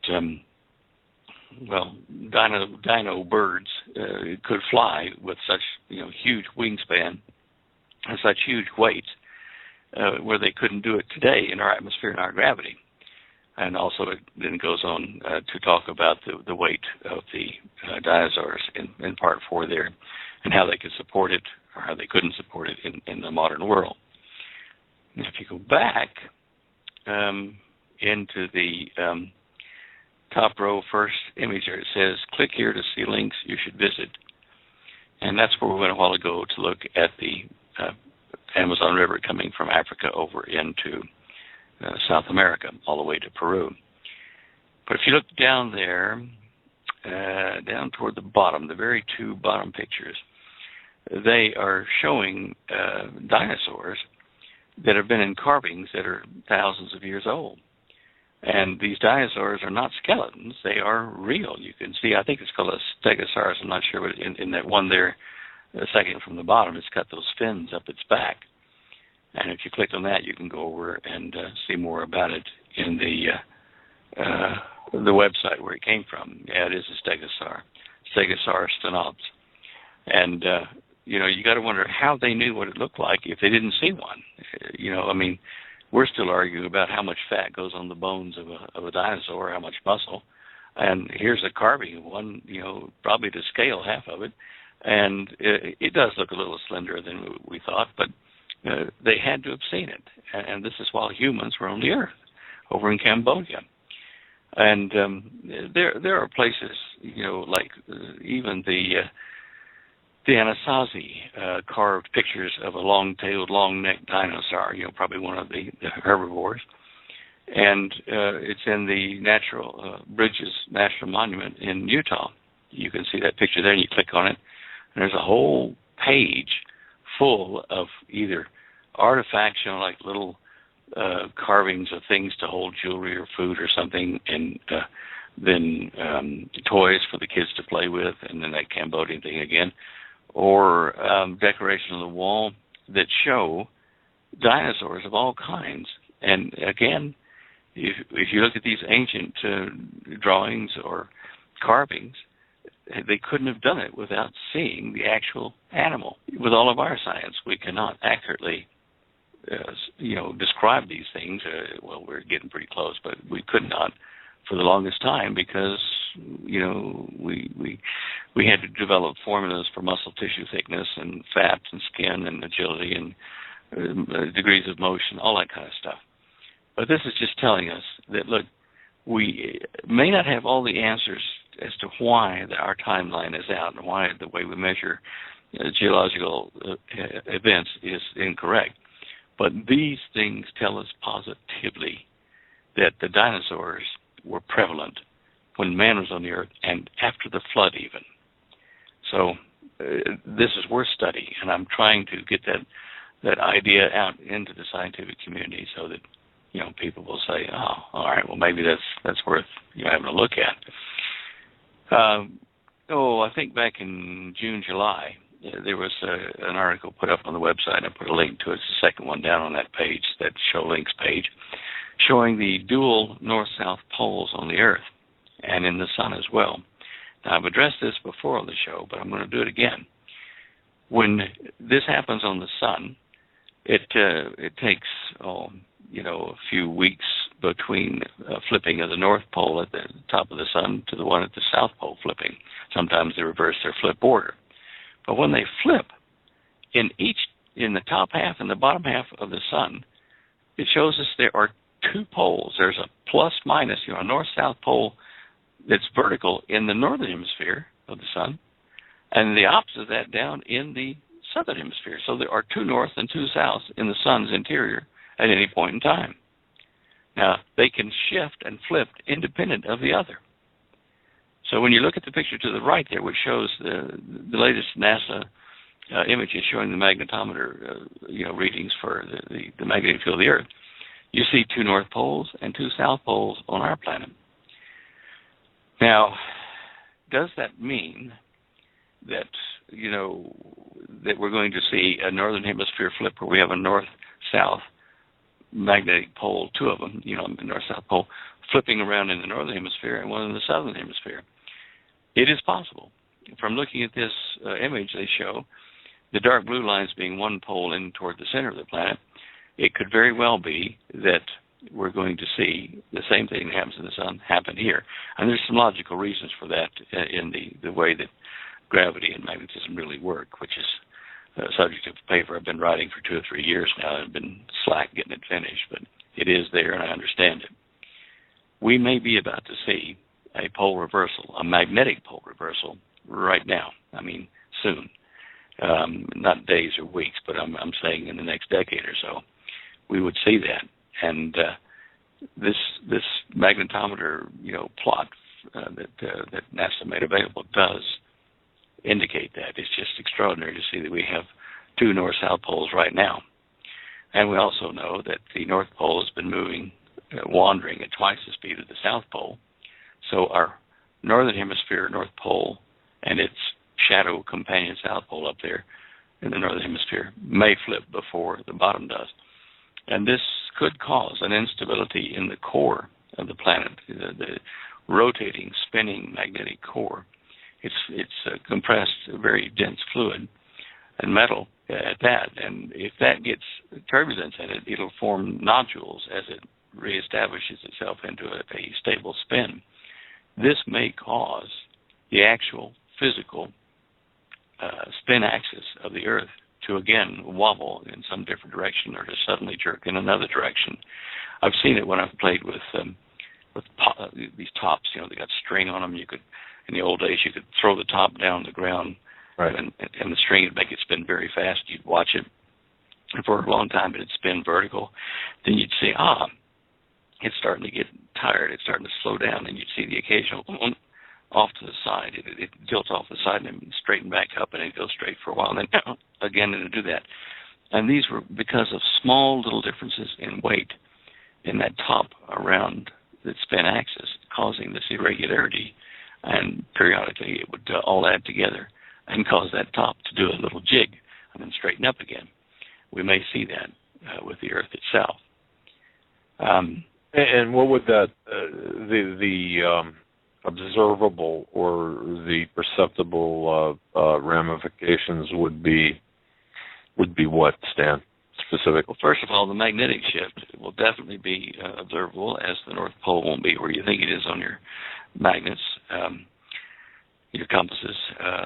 Your landing strips will have to be altered very rapidly to show the new north-south or east-west vectors for your runways. We've already seen this happen in the last 3 or 4 years down in Florida and a couple other places, but they're saying this is normal, so if we see it happen with more intensity in the next year or 2, then we know we're getting close to a magnetic event. And that could cause, depending on how fast certain pockets of this shift occur, that could cause shorting in various power grids. I don't know whether it will or not, but because it'll be in a state of flux, it's going to weaken our shield, our upper atmosphere, the ozone layer and the ionosphere. They're going to be thinned, if not holes in them all over the place, wandering all over. And this will allow radiation to creep in and to certainly hurt vegetation of people underneath these holes that form the magnetic field. It may also allow CMEs that are occurring, quite frequently in the sun to get through our shields because of these holes that are opening up and really do some damage to the power structure at that point, not to mention what it does to vegetation and to life, animal life forms. The UV field or the UV bandwidth in the C bandwidth of UV is very dangerous for us to get. UVB is okay. It's it can still cause damage if you're at it too long. UVA, don't worry about too much. You can wear a shirt and get rid of that. But certain types of trees, pine trees and various other things, when they get exposed to UVC range, will stunt and sometimes die. They will bay very weirdly, and you can sometimes even see genetic modification to plants, to flora and fauna that are exposed to that UVC. And if our shields are down, there will be a roving set of holes all over the planet that will allow this through. And that's worst case scenario. But, the Book of Revelation of John, the worst case scenario. It's a place you don't want to be when all this stuff hits. Yeah, you're precisely correct. Wow. So could that also, if it was severe enough, as you said before, where the days were actually shorter back then than they are today, and could it affect the time itself or the length of days, or? It could. Okay. I think I don't know that it would be as drastic as it was when the Earth was a different diameter. Certainly. Wait a minute. What did we just read a while ago here from that letter there? Let me just find that. The sky, Revelation 6:14, the sky vanished like a scroll that is being rolled up, and every mountain and island was removed from its place. Now, islands are high, islands are low. Mountains are high, islands are low. This must mean there's some kind of a change in the tectonic plates, some of them being sunken, and some of them being raised, so that islands get raised up and mountains get brought down. Now, I'm just trying to think if we expanded again, if the planet expanded again. All right, no. Every mountain and every island could be removed from its place, meaning shifted, and also even raised, if we did have a diameter change, but certainly shifted. So that means there's not going to be any place on the planet of the Earth, on an island or on a mountain or whatever in between. Nowhere are you going to be exempt from feeling this surge of the ground underneath you moving somewhere else and possibly getting further from the core of the Earth. It's like the natural forces, gravity and whatever, and wind and all that other stuff, have lost their way because of the changes underway. Interesting thought. In fact, over there underneath, or just above that Stegosaurus photo I've got over on that links page, I have a picture of the French Antarctic scientific outpost, and they had the coldest Antarctic June ever recorded. And there's an article that tells you about that if you click on that. Now, while that's happening, we've had a much warmer Arctic, northern area of our planet.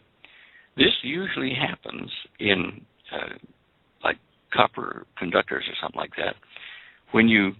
If you run a direct current, like from a car battery, from one end of a copper bar to the other, it will move heat from one pole to the other. You'll make one pole hotter and the other one cooler. And especially if you have copper and, say, platinum, some different metal touched together, at their ends, to form a junction. It's called the Peltier effect, I think. Peltier, something like that. It might be Thomson. I think it's Thomson talks about moving the heat. But anyway, when a direct current flows in our planet, say from the South Pole up to the North Pole, it can take heat out of the South Pole and dump it into the North Pole, thus heating up the North Pole and cooling the South Pole. This will happen probably with an easier mechanism, since we have dual north-south poles floating around, one in each hemisphere. I mean, even NASA's animations show that. So this cooling and heating irregularly and this rapid movement of the North Pole versus the South Pole's wandering tell me that there is a direct current component in our Earth field at the moment that is playing havoc with the temperatures in the southern hemisphere down toward the pole, and also in the northern hemisphere by heating it up. Interesting. It's a marvelous thing to to almost feel you go through your mental gymnastics as you try. I love it. It's a genius at work here, really. I hang the sign on the door. I've got an email from Jeff B. from Burnville, Pennsylvania. When you were talking about the time, the subject line is for Stan, UFO maneuvers. And of course, he continues, as the UFO maneuvers as they appear to defy physics. By the same principle as you described with time on the briefings, presidential briefings, he writes, I was thinking this same thing while reading Tom Horn's Exo Vaticana. The UFO's time is slower than the vision of us seeing it, kind of like us seeing only 1 of 10 frames of a moving video, ? You get what he's saying there? In other words, yep. Yeah. Again, I've addressed this in a number of lectures and shows before, but it's worth repeating. The craft that is an electrogravitic craft has a pulsing direct current field going through every atom inside that field, every atom of the crew, every atom of the ship. When they are traveling from point A to point B, if they can't go in a straight line and have to make course corrections, they don't do it as a gradual curve. That's why they go zip, bright light, zip, turn at a right angle or at a sharp angle, and then start again in a straight line and stop, flash. And this all happens in a fraction of a second. But the reason is, when you're going to turn the corner, and you've been doing, say, 20,000 miles an hour in the atmosphere inside that field, you need to adjust the field density so that you amortize the amount of time that you and the craft take to turn that corner, so you don't get splashed into a flat wall of inertia and get killed, by the the inertial forces, by the G forces.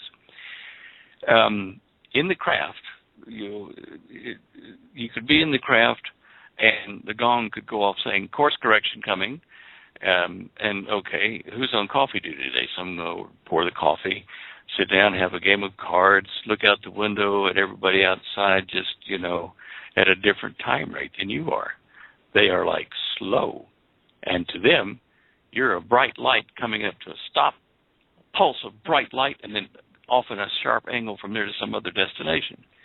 But for you inside, you've spent a longer time absorbing the inertial change to your craft and to your body, going around and making that turn.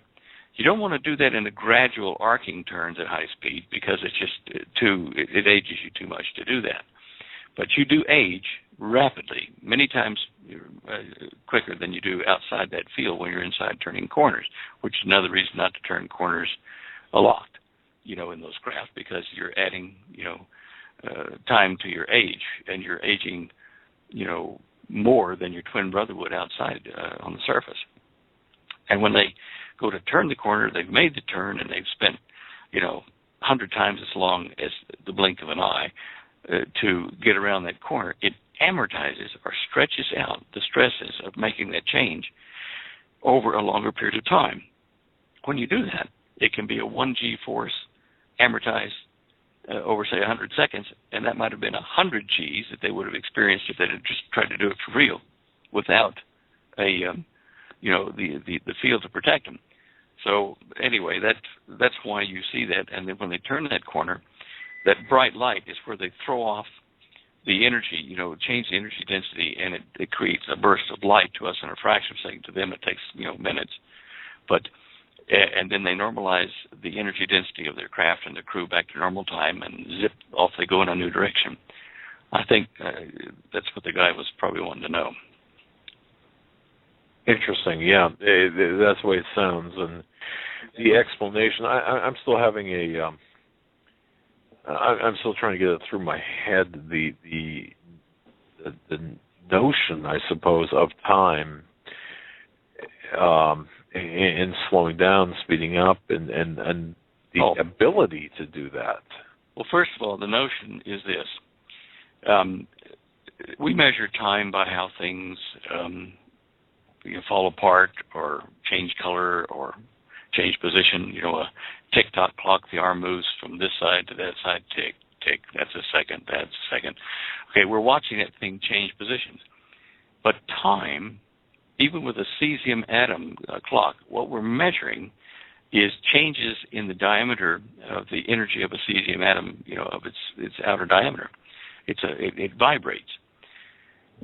So, actually, time does not exist. It's a dimensionless ratio of things, that how far one thing travels while another thing travels or expands to that size or doesn't. When you look at physical and chemical reactions that cause us to age in our body or allows us to think or blood to pump and things like that, these depend upon the energy density of every atom that's involved in you and your surrounding operating together at that spacing between the atoms. When you change that by expanding the distance between the atoms or compressing it so they're closer together and increasing their spins, you change the rate at which these things do whatever they do, chemical reactions, physical displacements, whatever. And that we record as it did a lot more of whatever than the identical thing on the ground, because the physical and chemical reactions were taking place faster. And okay. For a simple guy like me, let's just say that there's another planet out there just like Earth. I mean, in terms of the atmosphere, with the exception of gravity, kind of like a younger Earth that you described, or even rather than go that route, how about the moon? How about if somebody lived on the moon as opposed to living on the Earth? Right. Would that affect the aging process? Let's see.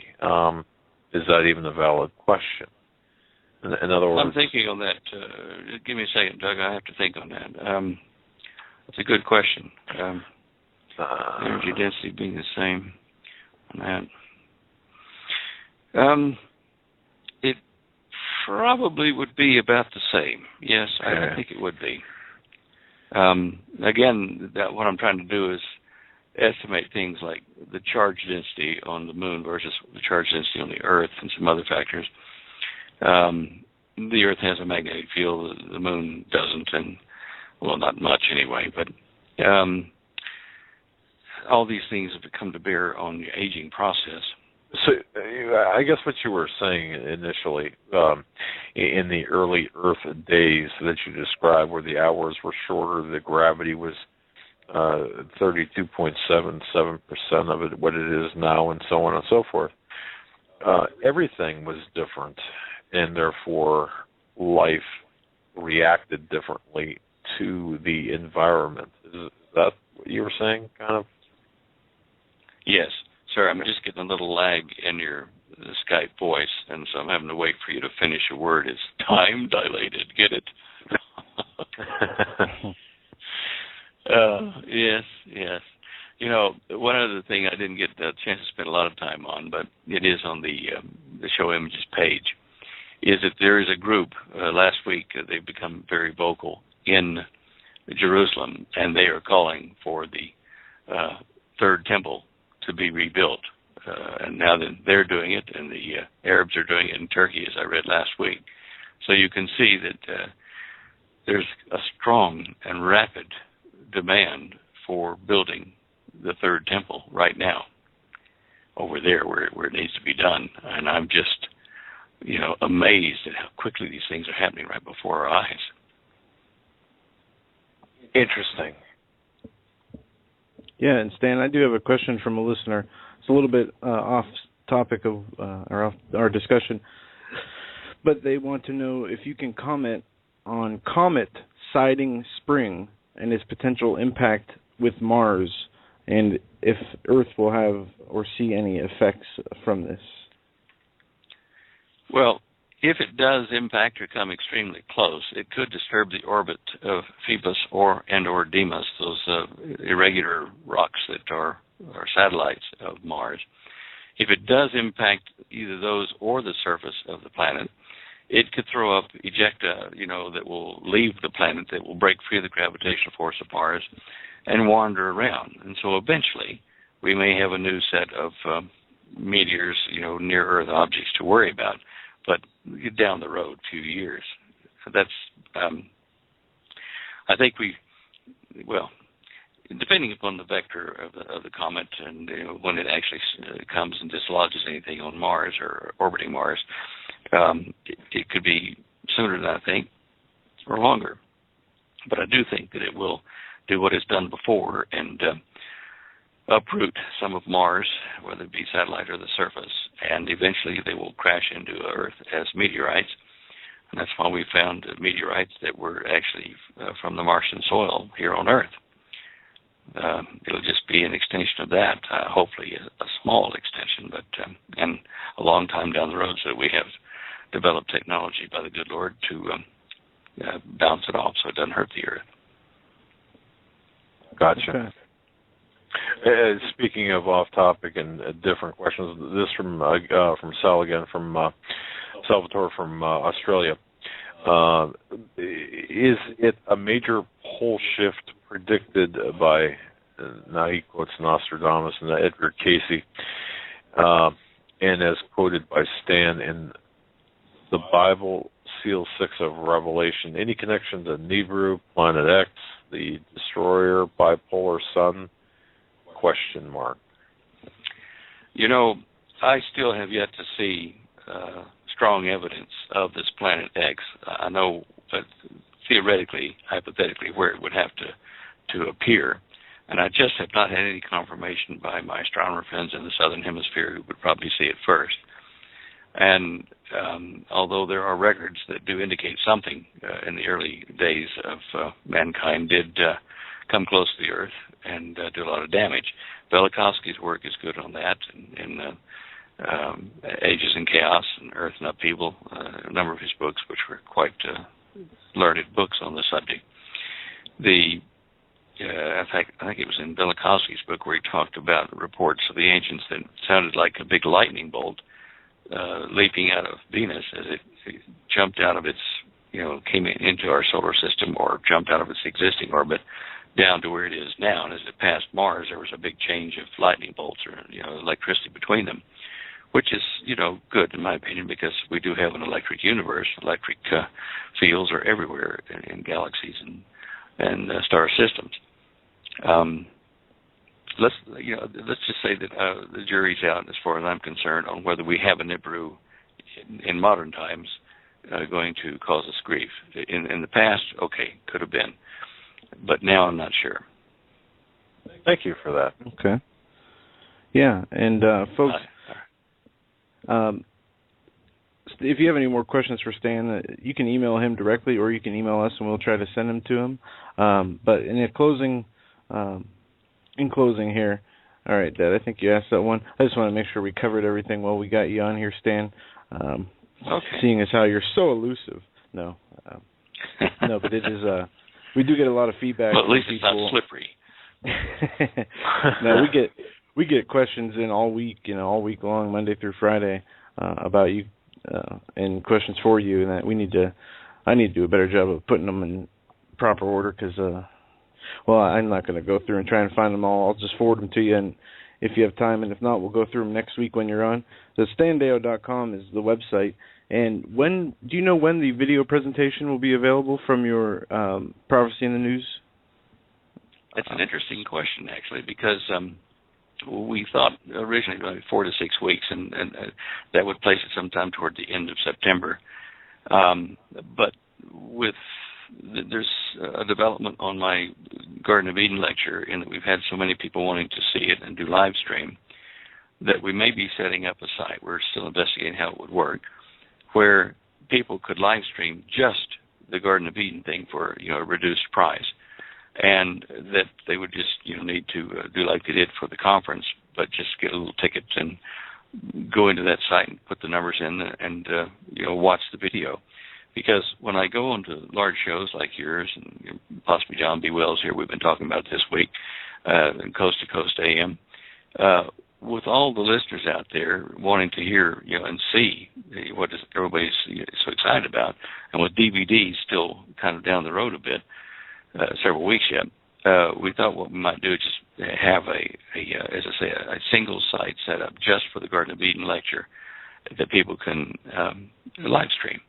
And that's a really neat way to do it, because you can do it on your computer and a whole room full of, you can sit down and watch it together. It's not done yet. There were some technical things we had to work out, and timing between what they're doing for the DVDs and that. But we're getting there, and God willing, we will have that up so that I can say maybe next week or the week following, go to this address, buy your ticket for whatever it is, and because we don't know that either, and watch it for the next 30 days, and or longer, I don't know, but that's really cool, because I can now, when they do that, I can send that overseas to travel agencies, to news agencies, instead of saying, oh, look, I'm the 451st person to find a Garden of Eden, and mine's the right one. Well, instead of doing that, I can now send them this and say, look at it and make your own mind up, you see. There you go. I love it. Because when I was doing, I got to tell you, when I was looking through the Garden of Eden, I was surprised by how many people say, hey, I found the Garden of Eden. Yeah, me too. I tell you what, it's good I didn't see that before I actually did the lecture stuff, because I didn't, and it would have depressed me so much I wouldn't have done it. But there you go. It's fantastic. I'm glad you did it, and certainly your work Absolutely. is, man, it's so appreciated with us. But Stan, God bless you. Anything that we haven't covered that you want to touch on before we cut you loose? I think we've probably got it all. I'm just looking here through the emails. Yeah, I've got those links up there. No, I've put that up there. Okay, yeah. No, I think we're pretty good. That's we've crowded it into an hour. You can go back and catch up later.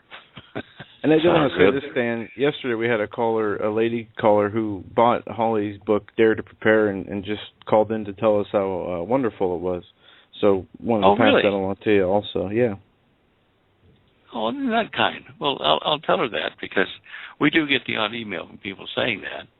And it always helps her to let her know that, they're not just looking at Stanley's, lectures and stuff. They're looking at real practical things like she does. So that's good. That is the best, seriously, the best prep book out in existence by far. So, Stan, it's been a fantastic hour with you. I just want to thank you so very much for spending it with us, and thank Holly for sharing you with us.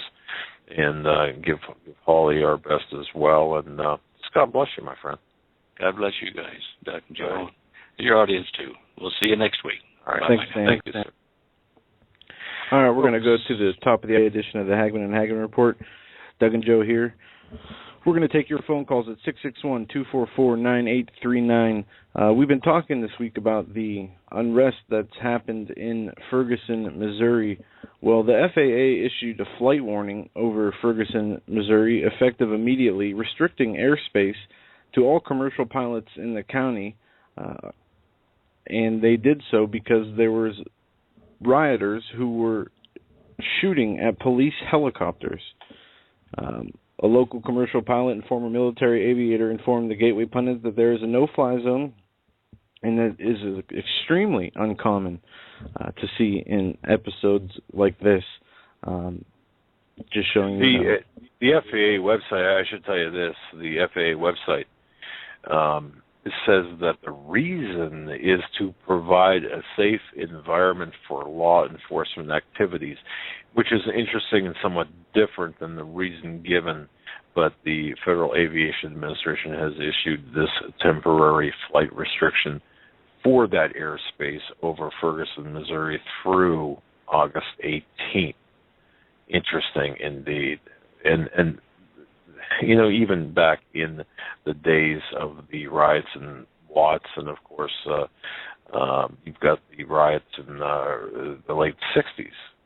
None of this happened. I don't recall. And I was just reading about this in a book that's contemporaneous to the time of the riots. It was actually a compilation it is a compilation of articles from. I think it's Newsweek. I'll have to double check on that. But nonetheless, I don't believe I've ever seen that where you had flight restrictions. But this will, folks, this will grow if allowed to continue on the same path. And this is my prediction. You've got the illegal alien invasion in the South. You've got this incredible environment that is really fertile ground for any number of false flag operations. You've got this racial tension that is really being exploited. Currently, the ground zero is Ferguson, Missouri, but take any other location, any other metropolitan area, and I think that you could find that this could grow exponentially. And we could find ourselves back in the 1968, 1969 environment of the racial riots, much like it was back in the 60s. So that's just my thought. And why not? Especially when we've got multiple crises or a crisis that can be exploited for that purpose.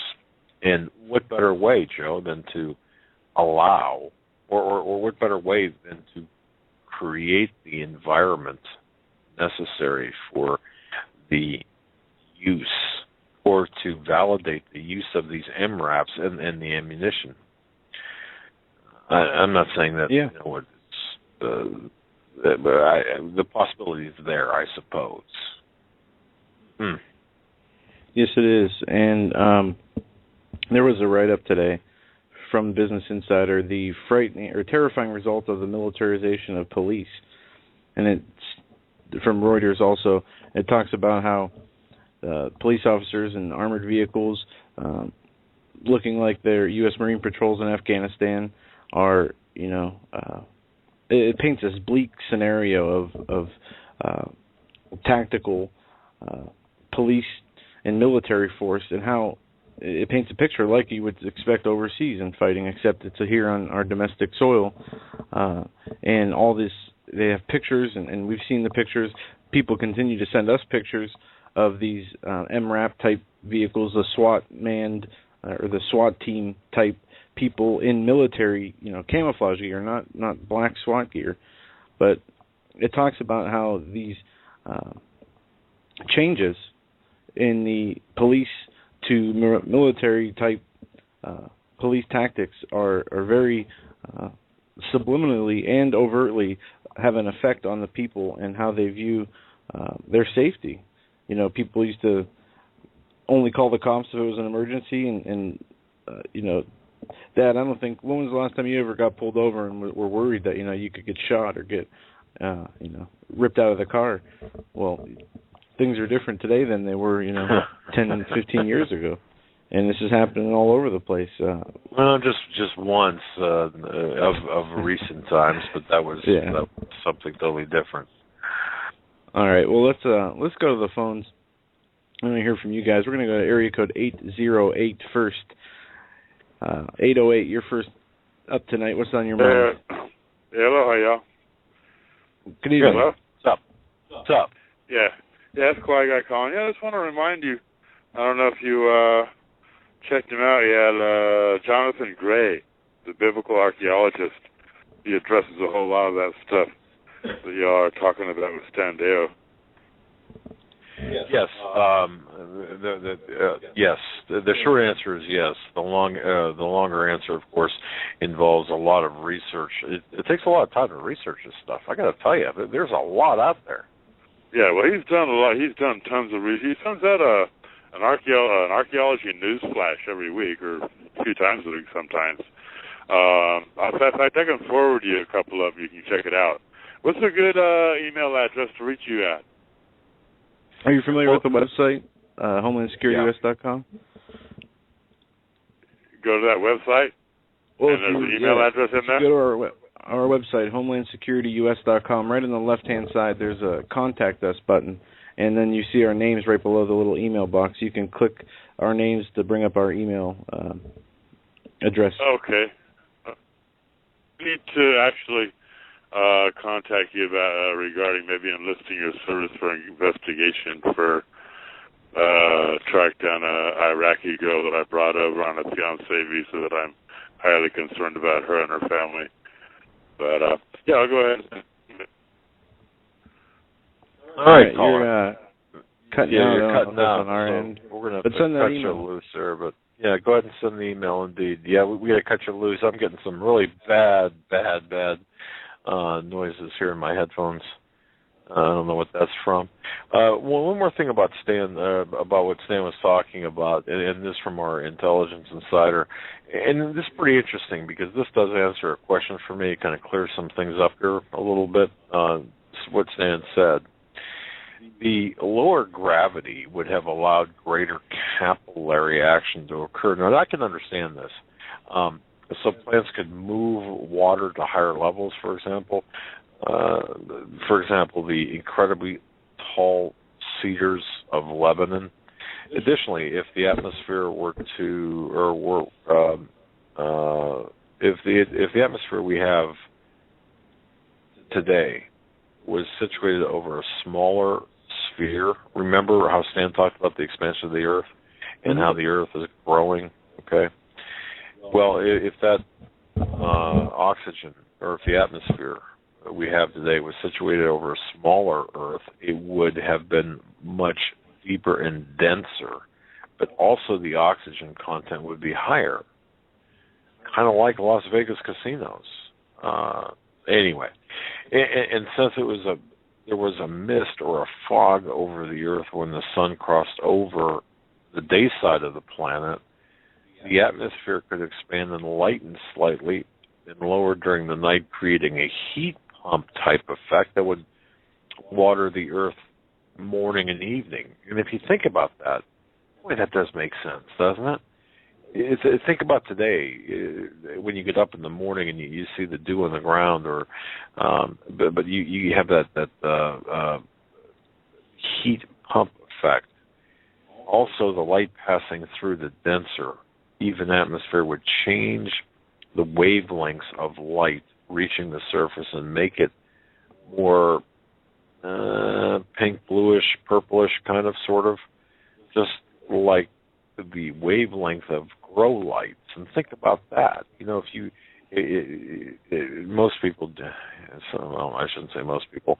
My mother used to grow plants indoors, and that's before marijuana, was grown indoors with the plant lights, grow lights. But the light was, if you look at the light, and this is going back some years now, it definitely was quite different, but the wavelength was different. So, interesting indeed. So, there you go. All right, let's go to area code 936. 936, you're up next. You're live on the Hagmann and Hagmann Report. Hey, Joe. Mike, Big Thicket, East Texas. Good evening. How you guys going? All fine. Hey, I was listening to a past Coast to Coast the other night, and they were talking about the Mahdi and how part of the prophecy with him is that he's supposed to bring back the Ark of the Covenant. Well, did you guys know that the Ark of the Covenant was found about 20 years ago by a guy named Ron Wyatt, W-Y-A-T-T, Ron Wyatt, and he was demonized terribly. I've heard of him, some kind of a crackpot. He was demonized as some kind of a crackpot, but shoot, the guy, he found Noah's Ark. He found where the Israelis had been led across the Red Sea because of the crashed chariot wheels that were under the water at that point, or, showed the chariot wheels, encrusted with all this stuff. But this Ron Wyatt guy found the Ark of the Covenant. It was underneath the Temple Mount, and the Israeli government, of course, took total control of the thing. You're talking about the man that has since passed away, right? Yes, he is dead. Yeah, he's gone. All right. Yeah, I've read some of his research, or I've seen some of the reports of some of his research. I don't know what to say. I had a hold of some of his videos, and I mean, like, Sodom and Gomorrah, it was obvious that, he even had, like, pellets from Sodom and Gomorrah, the sulfur and so forth, and showed these big copper rivets that were off of the Noah's Ark, that you wouldn't have thought, that they even had technology like that back in Noah's day. But, they were using, like, copper rivets to put the gopher wood together. And so many different things that were on these videos that I had, and I lent them out to some people and don't have them anymore. But, anywho, just kind of a heads up, look out for the Ark of the Covenant coming upon us. I mean... Well, okay, we do know in the Bible the last reference to the Ark of the Covenant was in, I believe, the Book of Corinthians, or... Yes, Corinthians. Or, okay. Or no, Chronicles.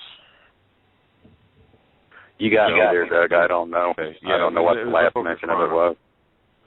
Which is the last reference. And 621 BC, which was... 35 years before the destruction of Jerusalem and the temple by Nebuchadnezzar. So, having said that, many believe that the ark was in the temple at the time and could be there. So, the way he showed it was under the Temple Mount. And get this, that Jesus' blood, on Golgotha, which is just above the Temple Mount, where they crucified these people, it showed like this hole in the rock that they would drop the crosses into from crucifixion. That Jesus' blood actually dripped onto the seat of the mercy seat of the Ark of the Covenant. That was his big deal there, Ron Wyatt. But real interesting, just super interesting. Interesting indeed. Yeah. It's going to be interesting to see the future, and of course the Ark of the Covenant being found, and of course Gordon. I'm trying to think of the name. The gentleman that wrote the book about was in search of the Ark of the Covenant, and I'm trying to remember his name. Graham Hancock. Graham Hancock. That's it. Thinking that the Ark is in Ethiopia, I believe. Ethiopia, yeah. They always go back to the Ethiopia deal. But not, right. In part of his video, it was a walled-off area that was in this cave, underneath the Temple Mount. And all they would let him do is, like, slip a small, kind of like a camera like you'd use going down pipes or something, like we use today just to check out plumbing. And right. You could clearly make out that it was a golden object, and you could see, like these angel wing type things coming together on top of it. It was really cool. And if you ever get a chance, try to find that video someplace out here, because it's awesome, just awesome. Very interesting. And of course, Prophecy we do know. Club, the old Prophecy Club used to have that stuff. But anyway, love you guys, and then. Appreciate that. Be careful. Take care. All right, buddy. Thank you very much. Thanks, Mike. Have a good night. The biblical account of the Ark of the Covenant is fascinating. I always found the Ark of the Covenant, the stories regarding that to be fascinating, and the exact measurements in the Bible and such.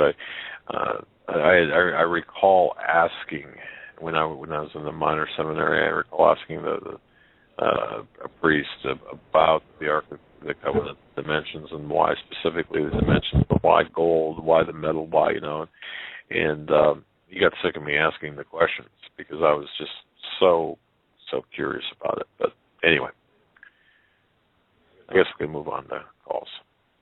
All right, we're going to go to area code 910. 910, you're up next. You're live on the Hagmann and Hagmann Report. Hi, Joe. Hi, Doug. Good evening. So grateful for what you do. Thank you for all that you do and all the information you bring.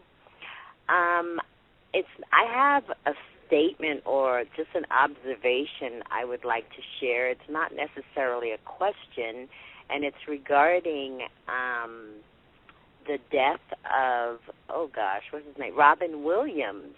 I heard about it yesterday, and I just thought it was very curious that he died at 63 and on the 11th. And 6 and 3 mean, you know, when you add it up, it's 9. So we're talking about 9/11. I have no idea what that may or may not mean, but like as I said, I just thought it was very curious. What is your take on that? You know, that's a really interesting observation. Here's what I know, or I believe to be true. I believe that there are celebrities out there who have really, well, admittedly sold their souls to the devil. And I mean, who is that? Beyonce, or if I'm not even sure that's how you. Beyonce, yeah. I'm not even There's sure. so many of them. Yeah. Yeah. But if you think about that, at some point that there's going to be a day of reckoning. Now, also. Yeah, you know, I don't know. I mean, specifically, I don't know about Robin Williams. I don't know about like a lot of the celebrity deaths.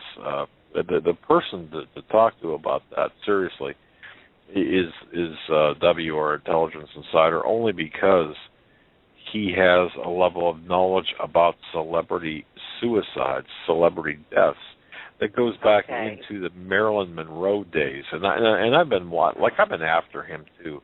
Tell me more about this, because there is obviously, you know, something to the celebrity deaths, and you've got and you know, you've got some. No, I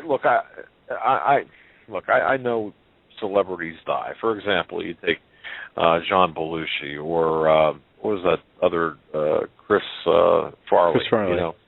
Yeah, I mean, when you do drugs and you're overweight, you're up 24/7, and you're eating onion rings and French fries and pounding down the booze and popping the pills, you know, something's going to give. So, you know, things do happen. But there are some other oddities with respect to celebrity suicides, I think, that or deaths that we have to look at. That are more notable. Some are more notable than others, but interesting take on that. Well, I guess what made me think of it too was because from what I can remember, he was kind of an advocate for homosexuality and an advocate for, because of the movie he played in, an advocate, it seemed, for reincarnation. And when he played in Miss Doubtfire, that movie came out at a time when it was kind of not promoting homosexuality, but trying to steer the consciousness of the society towards it, even though he wasn't playing a woman as a gay, you know, as a homosexual man. He was just trying to see his children. But I'm just talking about the subtle implication behind the movie. That's a great observation, because Robin Williams, by the way, was extremely liberal, and he was very, oh my goodness, I happened to catch a little bit of, you know, of course, when someone dies, they run clips of their performances, and I saw one where he was talking about, homosexuality, and there was something else, but you're right. The tendency to steer, to nudge, to influence society a certain way. You're right. Exactly. Yeah. And then the movie, I can't this is the way things are, or this is the way they were. I don't know. It's about where his wife died, and she came back. He went to go rescue her from hell. And so basically the movie was implying that you can be reincarnated, and he loved her so much that even though she committed suicide, he rescued her from the jaws of hell. And while the movie was very interesting to look at because of all the colors and the animatron and the animation and all that, I always I try to look at the meaning behind the movie. And I was thinking, this sounds a lot like reincarnation, and I'm not with that, and I don't agree with that. But after, and I mean, it actually brought tears to my eyes to find out that he died. Not that, honestly speaking, people die, that we're not going to get out of this alive. So, I mean, I wasn't so hurt that he died as much as I was hurt in my spirit to think that he may not have made it. Of course, who am I to say that? But based on his position and his stance socially, like you said, he was a liberal, that kind of gives me the feeling that, wow, maybe he missed heaven. And I just, when I was sitting there just contemplating the whole thing, I said, he died at 63, and I was like, 6 and 3, 9. And I asked my son, I said, what's today's date? He said the 11th, and I almost fell out of the chair when I put it together, 9/11. I was like, what? Well, it would be 8. He actually died on Sunday morning, I believe, so it would have been the 10th, I think. But nonetheless. Oh, okay. Well, I didn't find out about it until yesterday. Well, I guess it was yesterday. The world didn't kind of find out about it until yesterday. Yeah. Oh, okay. Okay. So, in a way, and when you go back to what Detective John Cameron was talking about with Edward Wayne Edwards, when you go back and think about the importance not just of when something takes place, but when something is learned. Exactly. That's right. Exactly. Yes. Yeah. So and of course, so there's a lot of things that we don't know about, and but very good observations. And the thing too, think about this. Let's just say it is what it is, that he was depressed and he committed suicide. What makes a person believe that the pain they're feeling on Earth, the mental anxiety they're going through here in this earthly life, to take away, to kill yourself? What are you going to experience for eternity if that's the case? Wow. But if you believe in reincarnation, think about it. You're a prime candidate to be deceived. Sure. Well, if I'll come back and I can do it better the next time, or whatever the case may be. And I'm not making light of him at all, because I really loved him as an actor. But there's so much room for deception if you believe that there are options of coming back and trying it again. You're exactly right. Yeah. And on his behalf, Nanu. Right, if you remember that. All right. God bless you, dear. Thank you so much. God bless you. You guys are always in my prayers. Thank you. All right. Bye-bye. We're going to go to our next caller. We're going to go to area code 734. 734, you're up next. Thanks for holding. You're live on the Hagmann and Hagmann Report. What's on your mind tonight? Hello? That's you. Can you hear me? Loud and clear. Oh, what you guys doing? Hey, my name's Jay. I'm in Ann Arbor, Michigan, and I've been listening to you guys for a long time, and I've just got to say you guys are awesome. God bless you guys for what you do. Thank you. Appreciate that. Yeah. No worries. Actually, with that being said, I was kind of calling for a couple things. One, I guess I was kind of calling to ask for the prayers of you guys and the audience. I'm an ex-military guy. I was in for 10 years or whatever, and I just really feel like I don't know. There's just been I've been under attack in so many areas of my life, and I don't know. I really feel like when I was in the military, I was being groomed for something. Once again, I was in for like 10 years. Everything, it's written like all over all my whole career. I remember yesterday, I believe you guys were talking about what was the number 211 or 216? Was it? 216. That's correct. Yes. It's just funny. My first unit that I was in the military was 216 infantry, which is supposedly the highest decorated unit in the entire U.S. Army. Just so happened when I got out of the military, when you look at my paperwork, my years in service just happened to be 9 years and 11 months. It also happens that my daughter, who was born in a military hospital, while I was in the military, I've been having so many issues with her. She's 14 at this point. It just happens her birth time was 11:33 in the morning. It's just like the more I study and the more I research all these things, which I've kind of been into for a while, it's just the more I'm realizing it's like something is going on in my life, and you know, I don't know what it is.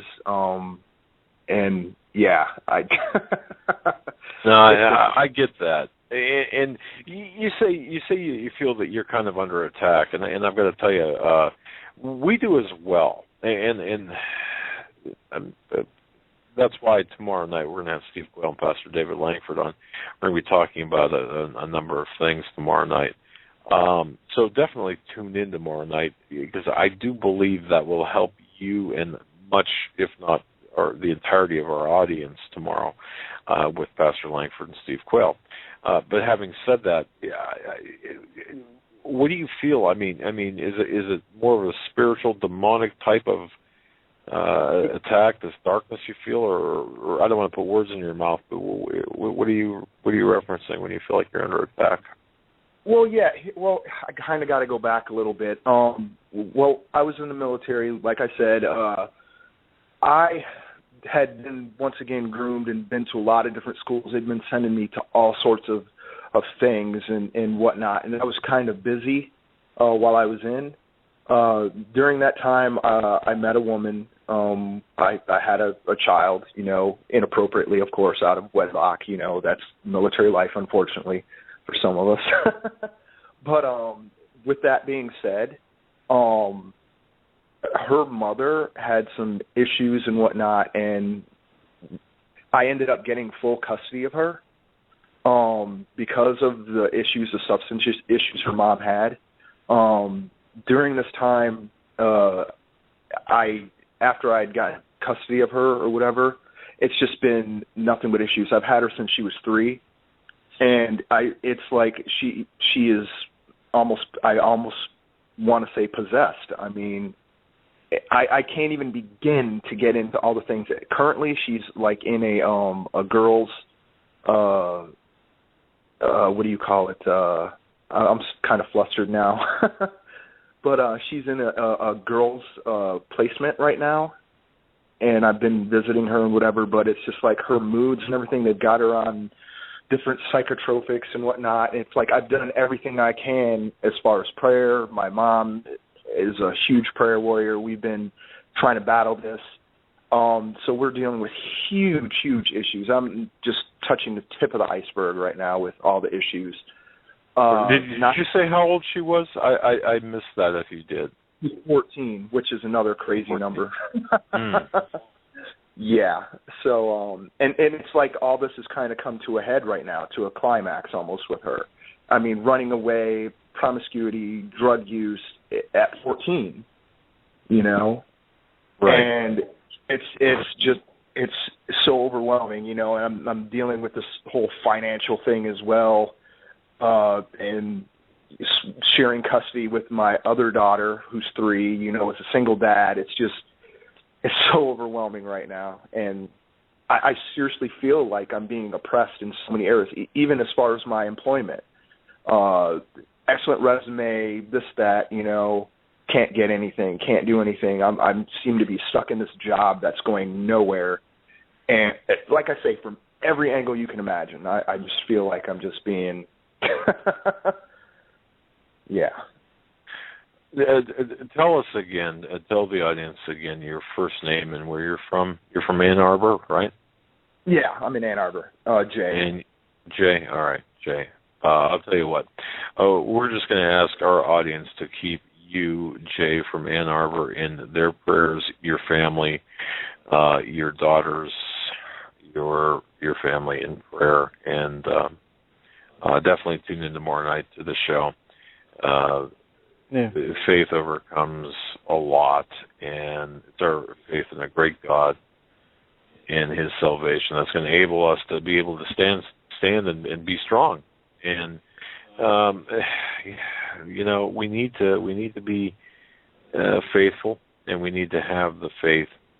Not only be faithful, but have the faith that we can be overcomers, and that's what we need. And we will indeed keep you and your family in our prayers, and we ask that our audience do the same for you, sir.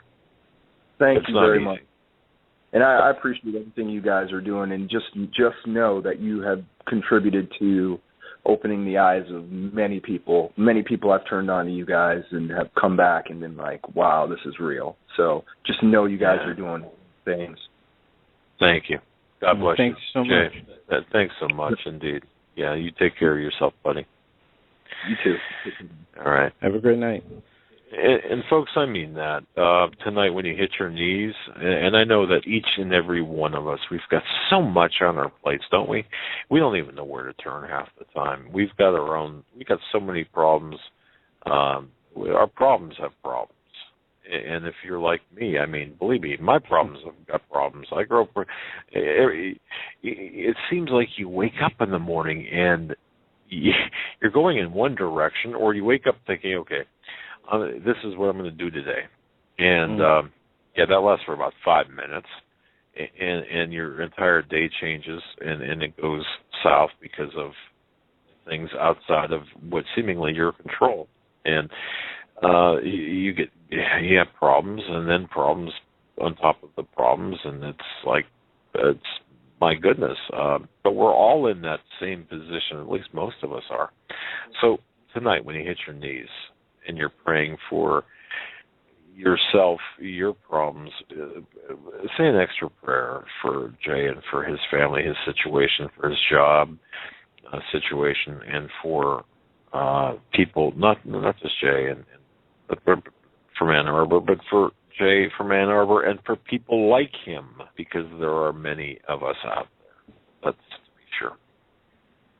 Yes, there are. Moving along here on the calls, we're going to go to area code 512. 512, thanks for holding. You're live on the Hagmann and Hagmann Report. Hello? That's you. Up. Hello? Hello? Yep, there you go. Yeah, okay. Yeah, my name is Gary. I've been listening to you for about a year. I love you guys. Thank you. Okay, well, the question, I just want to bring up something. You were talking about earlier on the show about the thinking that 2015 we're going to be an economic collapse. And that was your best guess, you said. Well, I think you're right on, but I don't know. I'm sorry? Yeah, I didn't mean to talk over you. There is kind of a lag here. That's kind of my gut feeling, and that's not based on any hard evidence. That's just my gut feeling. Well, the reason I think you're right on is I know you're familiar with Jonathan Cahn. Yes. Yeah. Well, I was just listening to him today, and are you familiar with what he says is the Shemitah year? In that 2001, when we had the big collapse and the dot-com collapse, that was the Shemitah year. And then we had it again exactly. It's always September. It's a Shemitah. In September, of course, 2008, again, we had a big collapse. And he said that the next collapse is coming, Shemitah year, will be September of 2015. So you may be right on. He's expecting. Wow. Yeah. We've seen his predictions, and thank you, caller. I'm going to have to put you back on hold because the noise is just a little bit rough there. But, yeah, what you're referring to is the judgment. What he says is the judgment of God occurring in periods of years, of 7 years, starting from 9/11 to the economic collapse 7 years after that to what we'll see in 7 years from there. And he believes based on that timing that we will see a change in either something in the economic realm, or it could be a natural disaster, a worldwide natural disaster. It might not be an economic collapse. It might not even get that far. We might have something else before that happens to bring us to our knees. We're going to move right along. We're going to go to area code 719. This is Troy. Troy, thanks for calling. You're live on the Hagmann and Hagmann Report. Hey, Joe. Hey, Doug. Good evening. How you doing, Troy? You guys in there? Can you hear me? We can. Great. Hey, it's good talking to you guys again. Hey, chat room. Hey, I got 3 headlines that I think I want to discuss. First of all, did you guys see the miss on the Japanese GDP? That's a big one. No. Say that again. You got cut out there. Something on the Japanese GDP? Yep, there was a big miss on the Japanese GDP. Now, I don't know if you guys are familiar with any work that Kyle Bass has done. Oh, very much, yes. He's dead on target. I've studied quite a bit of his stuff, and about 18 months ago, he was predicting a collapse in the Japanese bond market because basically their GDP is floating right around 240%. I mean, the Japs they're in the tank. I mean, with one for Fukushima, which is bad enough, and the fact that the birth-death rate is now surpassed by adults having diapers. This miss on the GDP, I mean, it's completely expected because back in June they also raised their consumption tax, which I guess nobody could have saw that one coming, right? The guerrilla economist contacted me. He's got information about exactly what you're talking about, and by the way, he called that. Joe, I don't know, when was it? Maybe 6-7 months ago.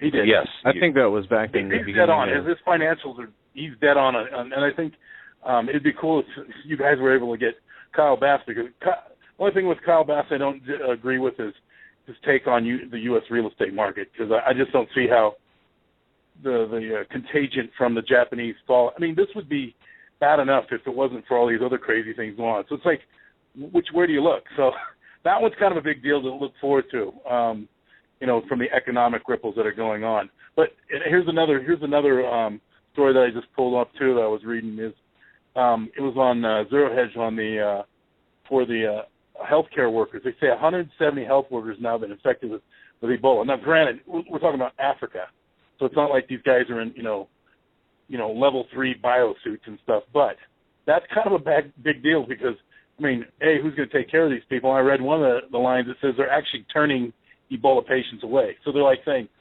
you might be bleeding out of all your orifices, but you can move along. Go infect some other people. How's that supposed to work out?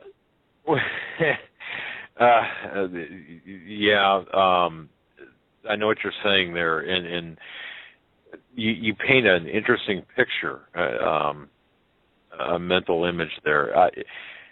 It's crazy at its core, isn't it? I mean, to think that this is even possible, this is taking place today. So we got that one floating around, which, so the Japanese thing. Then yesterday, swooping back to Japan, I read another article that they're saying that the Japanese are deciding it's cool to dump like thousands and thousands of tons of nuclear waste water into the Pacific Ocean. And then they're like curious to why sea stars are dying in Alaska. It's like, come on, guys, seriously? Yeah. So, here's the big one Fukushima is not going away. Go ahead, sir. Here's the biggest one I wanted to tell you guys about, which I found actually I went back in the way back machine and thought. Previous to my occupation, what I'm doing now, I was in the Marines, and actually I was kind of in the Special Forces side of it. And so back in 1992, you might have recalled that. There was a little time in L.A. with a little turbulence going on. I recall it very well. King thing. Yes. Or actually it was Dental and Regini or something like that. Anyway, basically they were tearing apart Los Angeles. At the time I was down in Camp Pendleton. I was training with the reconnaissance guys. And actually my unit got called up because this was right back after the Gulf and all that stuff. But my unit got actually called up, and we were fixing to get transferred. The guys that were actually training, we were attached out to this training unit, but we were actually going to get called up to go assist with the LA riots. Now at the time, I didn't realize it was there was a little thing called Posse Comitatus. I thought it was kind of a cool idea to go stop those looters, but I mean, another unit actually got sent up there to assist in the background. But when I was reading today, looking at the militarization of the cops and stuff, and then shutting down a no-fly zone. I'm thinking, where are we at? Are we like, did we go to Syria all of a sudden? But the headline's right out of Missouri. Very incredible. And you're, just to be clear, you're not part of the National Guard. You're part of the actual military. Yeah, no. I did my 6 years and my +2, and I got out. Okay. So I'm done with all that business. Yeah. I used to actually joke with the guys. I'm like, nuclear war could start. I'm not going anywhere. Well, let me ask you a question now. What was the general mood of your fellow soldiers at the time? Cool to be on the streets of America doing this, or was there? I hate to say it like this, but at the time, but you got to. I mean, yeah, actually, at the time. I mean, but that's because a lot of I hate to say it like that, but yeah, a lot of us were pretty pumped up to like, go do our duty. But I hope to God that has changed. Yeah, me too. I mean, now what I know now and what I know then are two different things. But you have to be fair. I think there's a lot more awareness out there. I'm hoping, because I still keep contacts with some of my some guys in the community and whatnot. And it's I would say my gut feeling is there's it's a 60-40 split. And I don't know which is the 60 and the 40 as far as who would actually shoot on Americans. That's my gut. Which, I mean, that's kind of bad, right? Either way, 60 or 40 is bad, yes. Well, and you got to realize, Doug, and this is here's another thesis I have. I personally think that no ex-military should actually be in law enforcement, because we're just trained differently. When I was trained for close quarter battles, we were trained to kill everybody in sight. That's just how we rolled. Kick the doors in, shoot everybody, be done with it. Oh yeah. And every police department is really recognized or is structured as a paramilitary unit. Of course, the rankings are pretty much the same. Especially the larger cities, you're looking at a paramilitary unit for law enforcement. And that goes especially for the state police. I know in Pennsylvania you got the state police there, very much like the military in terms of a boot camp and the training and such. So same mentality. Very interesting observations. Yeah. And one other last thing, too, is I actually trained with the FBI sniper package back in the day, which we kind of laughed at, because the average police engagement is about 88 feet, which is not much. But they were still, there's a lot of guys that train that way. But, the whole Bundy thing, you saw a lot of former military. And I'm down here in the Springs, and I go work out, and I train with, weight training and stuff. I see there's nothing but vets, it's, I don't know which way this is going to roll, but, we live in interesting times, man. Yeah, we do. Do you see, well, from your perspective, from your vantage point, and this also speaks to your geographical location, do you see, for example, some sort of racial, aside from Missouri, what's going on there, do you see things... Well, do you see things going like Missouri all across the United States? Do you see a racial riot-type situation, chaos from racial strife or even economic strife? Doug, there's like, what, 28 million people in the L.A. basin, basically from Ventura south? That doesn't end well. That's a lot of people in that crazy... Yeah. And then once you bottleneck that up and then the food goes... south, that's not a place to be. Chicago, not a place to be. St. Louis, not a place to be. Houston, not a place to be. Where I'm at right now, the Springs, 500,000 people, it's still not a place to be, but we're surrounded by basically 5 military bases. I think pretty much they'd lock this place down pretty quick.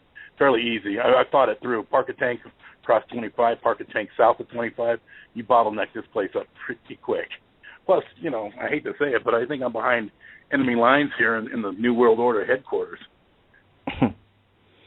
Most likely.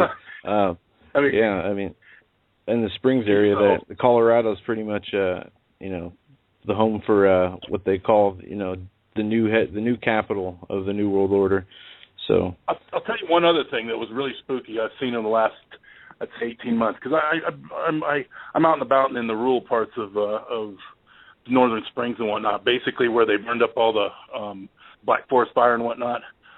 I saw last year, which kind of spooked me. I saw, constantly on a every other day basis and stuff. And granted, I think that my paranoia runs a little deep here, but basically they were flying at about 800 feet. Two C-141s on a constant basis, and C-130s they're on training missions, and they fly over the rural section. And there's a lot of drop zones there. And previous to my other experiences, I know what I'm talking about on that aspect.